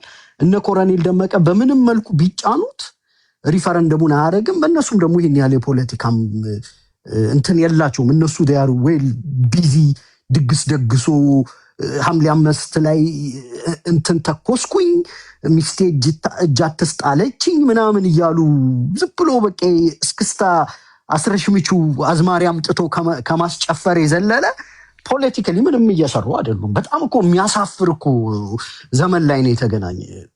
ይሄ ሁሉ መስዋዕትነት ተከፍሎ መስዋዕትነቱን ጭፈራና ጠጅ መጠጫ ነው ያደረጉት በሚያሳፍር ሁኔታ ማለት ነው። ፖለቲካሊ ሰውየው ቅርቃር ላይ እያለ መጫን ይችላሉ አይደል? ፖለቲካ እንደዛ ነው የሚሰራው። ክሪቲካል ጃንክቸርስ አሉ። መንግስት ቅርቃር ውስጥ የሚገባባቸው ወቅቶች አሉ። አዘ ፖለቲካል ኦፖነንት በዛ ቅርቃር ውስጥ መንግስት እያለ በፖለቲካ ጫና ፍላጎትህን እጅ ጠምዝዘህ እንዲፈጸም ታደርጋለህ እንጂ መንግስት ወይቱ ኮምፈርቴብል እንዲሆን የምትጠብቅ ከሆነ በተረጋጋና የፓወር ሚዛኑ ወደሱ ባጋደለ ጊዜ የሚወስነው ውሳኔዎች አንሰርቴን ናቸው። እሱ በፈለገው መልኩ ነው የሚወስነው። ከሱ አንጻር ወልቃይት ላይ ያለውም አካል የሪፈረንደም እድሎች እንኳን በውስጡ ቢኖሩ ኤክስፕሎይት አርጎ የመጠቀም እንትኑ በጣም የወረደ ነው ብዬ ነው የማስበው። ግን እኔ አሁን ትናንት የነበረውን ኢንተርቪው ቅድም ያልኳቸው ነገሮች እንዳሉ ሆኖ አንደኛው ምንም የቀረበ አትራክቲቭ ፓኬጅ የለም። ይሄ ዚሮ ሰም ኦፈር ብዬ አስቀምጠዋለሁ። ምንም የለም አትራክቲቭ የሚባል አንዲት ነገር ኢንሴንቲቭ የለም። ለአማራ ህዝብም ይሁን ለአማራ ፋኖች ህዝብና ፋኖን ነጣጥሎ ነው እሱ ማስቀመጥ ትላንትና የሞከረው። ህዝቡን ከጎን ማሰለፍና ፋኖን ደግሞ ለሁለት ሰንጥቆ ሁለተኛውን ስንጣቂ ነው ከጎኑ ለማስቀመጥ ዞሮ ዞሮ የተወሰነውን የፋኖ ክፍል ደግሞ ቋሚ ተቃዋሚው እንደሆነ ስለሚያውቅ ያኛውን በዲቫይድ ኤንድ ኮንከር ምናምን ወይ በሌሎች ፋኖዎች ለማምጣት ወይም ከህዝብ ስነ ልቦና ውስጥ ነጥሎ ለማውጣት ነው አይደለ? እና ኦፈር ይዤ መጥቻለሁ ነው አይደል? ይሄን ለማድረግ አንደኛ የአማራን ህዝብ የሚያማልል ኦፈር ይዘህ መምጣት አለብህ። ሁለተኛ ልትሰነጥቅ የምትፈልገውንም የፋኖ ክንፍ ሊያማልል የሚችል ኦፈር ይዘህ መምጣት አለብህ። ይሄ ከሆነ የትናንትናው ኦብጀክቲቭ ባይ ኦል ሜዠርስ ፌል አድርጓል። የአማራ ህዝብ ሪፈረንደም ይደረጋል ብትለው በተለይ ወልቃይት ላይ ያለው ህዝብ ወይ መልሼ ጥያቄ ምልክት ውስጥ ከተዋለው ሉዓላዊነትህን እያልከው ነው አይደል? አሁን ቢያንስ በህጋዊ ማዕቀፍ የምታጸናለት ከሆነ ከጎንህ ይቆማል። ሉዓላዊነቱን ጥያቄ ምልክት ውስጥ ከተህ አንሰርቴን ወደሆነ ሪፈረንደም የምትከተለው ከሆነ ወይ አንሰርቴኒቲዝ ራሱ ቃሉ እንደሚያመለክተው አንሰርቴኒቲ ነው አይደል? አውትካሙን ፕሪዲክት ማድረግ አትችልም። በፖለቲካ ውስጥ አውትካሙን ፕሪዲክት ወደ ማድረግ ወደማትችለው ጨዋታዎች ውስጥ የሆነ አካል ይዞ እየገባ የምትደግፈው ከሆነ ዛሬ ያለህበት ሁኔታ በጣም ወርስት መሆን መቻል አለበት። ዛሬ ግን ያሉበት ሁኔታ ወርስት አይደለም። የታጠቁ ናቸው። ፌደራል መንግስቱ ላይ በማንኛውም ሰዓት ማመጽ ይችላሉ። የአሊያንስ አሰላለፉን ሽፍት እና ሸፍል ማድረግ ይችላሉ። ያ ነገር ደግሞ ሴንትራል መንግስቱ ላይ ጫና ይፈጥራል። ያ ጫና ደግሞ ሴንትራል መንግስቱን ያዳክመዋል፣ ይጠለዋል። ስለዚህ ፌደራል መንግስቱ ላይ ከጎኑ ከመሰለፍ ይልቅ ሌሎች ኤግዞስት ያላደረጓቸው የፖለቲካ ቱሎች እጃቸው ላይ ስላለ ምናልባት ወልቃይት ላይ ይሄኛውን አማራጭ ኮንሲደር አድርገው ደግሞ መንግስትን መሞከር አለባቸው። ቢሸነፉስ ወይ እንደ ወርስ ኬስ ሴናሪዮ ቢሸነፉ በሪፈረንደም ነው የሚፈታው አይደል? በቃ ይሄ ነው እኮ ያለው ነገር።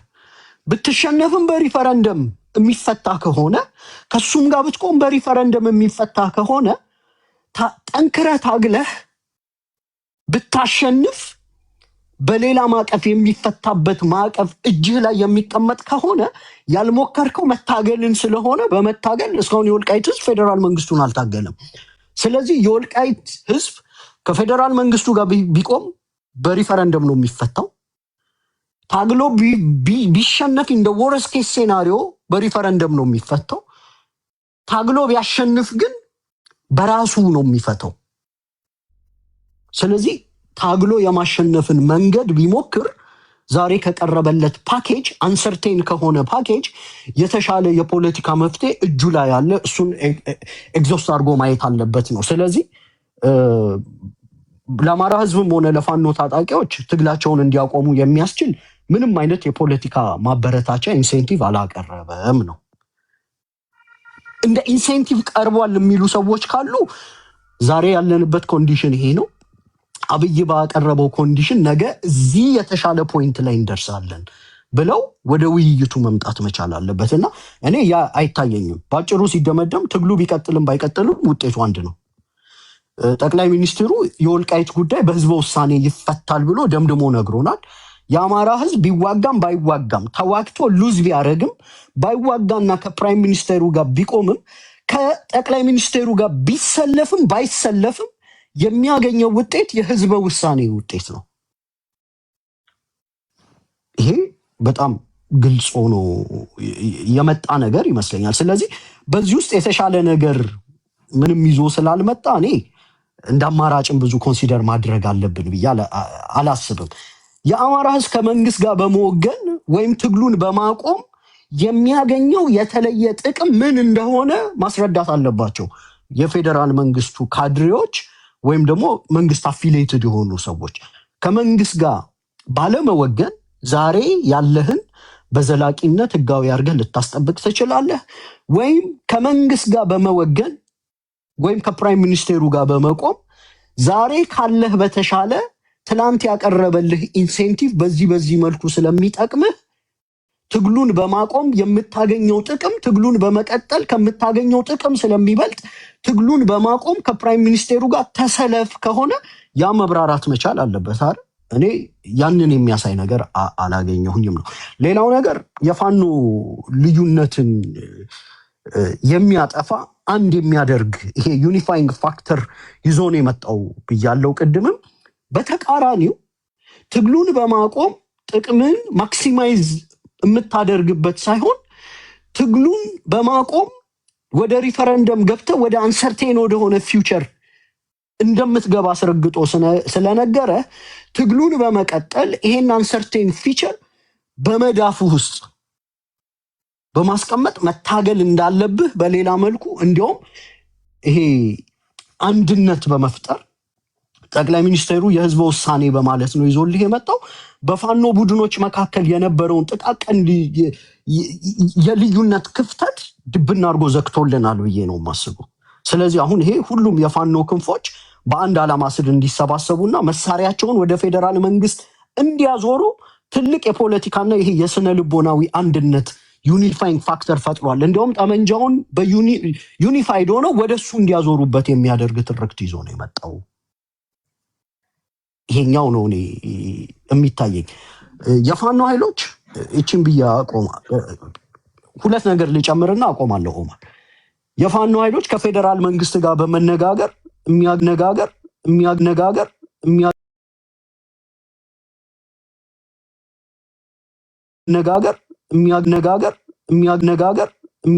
ተዘግቷል ትላንትና።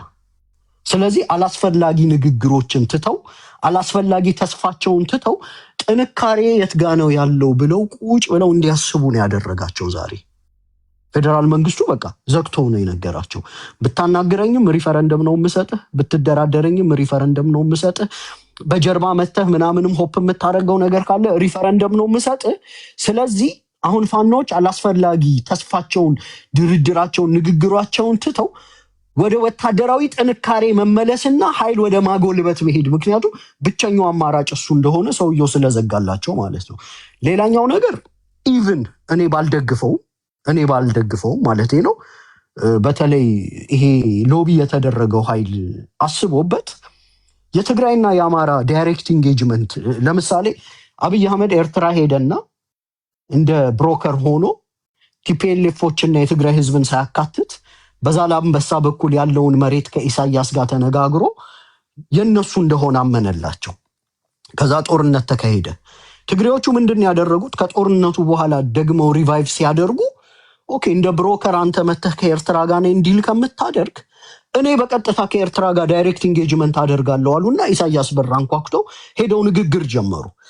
ከአብይም ጋር ቆመው ዛላምበሳን ለኤርትራ የሚሰጥባቸው ከሆነ ኤንድ አልቲሜት ግባቸው ከኤርትራ ጋር ዛላምበሳን በራሳቸው ስር ማቆየት ከሆነ ኤንድ አብይ ያንን የሚሰጥ ከሆነ ለኢሳያስ አብይ ከሚሰጠው ይልቅ አንተ ራስህ ብትሰጠው የፖለቲካ ወዳጅነትም ታተርፋለህ፣ ትብብርም ታተርፋለህ። ስለዚህ ምንድን ያደረጉት ሄዱና አብይን ቆርጠው አወጡትና ዳይሬክት ኢንጌጅመንት ከኤርትራ መንግስት ጋር አደረጉ።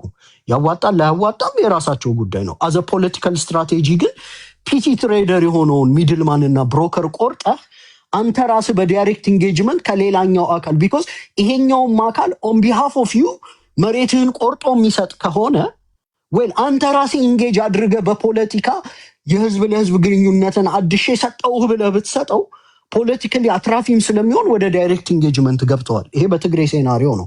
ወደ አማራው ሲመጣ የፌዴራል መንግስት የሁለቱ ክልሎች ብቸኛ አሸማጋይና ጠባቂ ሆኖ ለመቆየት የሚያደርገውን ጥረት መድፈቅ ይቻላል። ያ ማለት ምን ማለት ነው? ፌዴራል መንግስት ሪፈረንደም ስላለ የፌዴራል መንግስትን በማግለል ወይም ኤክስ ኮሚኒኬት በማድረግ ፌዴራል መንግስቱን የአማራ ኃይሎች ፖለቲካሊ ብልጥ ቢሆኑ አሁን ኤክስ ኮሚኒኬት አድርገው ሜቢ ጠቅላይ ሚኒስቴሩ ይሄ የሁለቱን አካላት ጥምረት ያልተቀደሰ ጋብቻ ምናምን ያሉት ፐርሲቭድ ጥምረት ነው። እኔ ጥምረት አለ ብዬ አላምንም። ግን ሁለቱ ወገኖች በቀጥታ መነጋገር ቢጀምሩስ የሚለው ሴናሪዮ ደግሞ ፐዝል ውስጥ ይመጣል ማለት ነው። አልደግፍም እንዳልኳችሁ አስገዳጅ አድርጎ ግን ሜቢ አምጥቶ ፋኖዎቹን ምርጫ ሊያሳጣቸው ይችላልና ሁለቱም ኃይሎች ፌዴራል መንግስቱን ኤክስ ኮሚኒኬት አድርገው ኦኬ ሪፈረንደም ከሆነማ እኔ እናንተ ተነጋግረን አንደኛ አሁን ጦርነት አለ፣ የጋራ አደጋ አለብን። ስለዚህ እናቆየውና ሪፈረንደሙን የፌዴራል መንግስቱ ላይ ለውጥ ካደረግን በኋላ ሪፈረንደሙን እኔ እናንተ ኮንዱሲቭ በሆነ ኤንቫይሮንመንት እናደርገዋለን ብለው ከጀርባ ሴራ ቢሰሩበትስ? ባልደግፈውም እኔ ለዛም እድል የከፈተ ይመስለኛል። ስለዚህ ምናልባት አሁን ይሄ ሞር የቀጥታው ንግግር ጀስቲፋይድ የሆነ ወልቃይትን አብይ ይጠብቅልናል የሚሉ ኃይሎች ጭምር ወደዚህ ዳይሬክት ኢንጌጅመንት ከትግራይ ኃይሎች ጋር እንዲገቡ የሚያስገድዳቸው ይመስለኛል። ስደመድመው ምን ማለት ነው? ከአብይም ጋር ቆመው በሪፈረንደም መሬታቸውን አንሰርቴን ወደሆነ ፊውቸር የሚወስድባቸው ከሆነ በቀጥታ ራሳቸው ደግሞ ወልቃይቶች ላይ ያሉትና ሌሎቹ የፖለቲካ ኤሌመንቶች በዳይሬክት ኢንጌጅመንትም ከትግራይ ኃይሎች ጋር ቢያደርጉ ኢን ዘ ወርስት ኬስ ሴናሪዮ በሪፈረንደም ነው ሉዝ የሚያደርጉታል። ስለዚህ ዳይሬክት ኢንጌጅመንቱን የሚመርጥ አካል ኢቭን ከጎንደር ፋኖች አካባቢ ብቅ እያለ የሚመጣ ይመስለኛልና በዚህ አንጻር ነው ማየው። ጨርሻለሁ። ታንክ ዩ። እኔም ብዙ ጊዜ አንተ እቺ ነው ማሪ 30 ሰከንድ አንተ ከሰራቸው ሰኖሪው አንጻሮችም እኔ ለዛ ነው ብዙ ጊዜ ይሄ የጎንደር ጎጠኛው አፋብን እንደ ድርጅት ሲወቅስ ሲያንቋሽሽ ሲያዋርድ ሳየው ግርም ይለኛል። ልክ በቃ ሁሉ ነገር በእጁ ሁሉ ነገር በደጁ እንደሆነ አድርጎ ነው ፖለቲካ የሚሰራ ማለት ነው። ይኸውልህ ታጣቂ ኃይል ባይ ዘ ወይ አንድ ነገር እጁ ውስጥ እስካልገባ ድረስ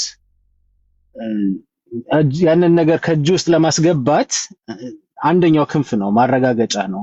በወልቃይት ጉዳይ ብቻ አይደለም፣ በአማራ ጥያቄዎችም ውስጥ ማለት ነው። ኢቭን የፌደራል መንግስቱ በዚህ በምክክርና ኮሚሽን የአማራን ጥያቄዎች መልሳለሁ ምናምን ቢልና ቢሞካክር ነው የተወሰኑትን እንኳን መልሶ ቀሪዎችን አልመልስም ቢል ይሄ ትጥቅ ትግሉ አንደኛው ማረጋገጫ ነው። የወልቃይትም ጉዳይ እኔ እንደዛ ነው ማየው ማለት ነው። እና ይሄን ለአማራ ህዝብ ደጀን የሆነን ኃይል በዚህ ያክል ደረጃ ይሄ የጎጠኝ ጎንደሬ ሲገፋው ስታይ እኔ በጣም ይገርመኛል። ልክ በቃ እጁ ውስጥ እንዳስገባው አድርጎ እኮ ነው የሚያወራው። የሚገርም ነገር ዩሪ እና አንዳንዴ ረጋ ሰከን ብሎ ማሰብ ጥሩ ነው። ይሄ የእርስ በርስ መጨፋጨፉና መወቃቀሱ እንዳለ ሆኖ ግን በታጣቂ ኃይሎች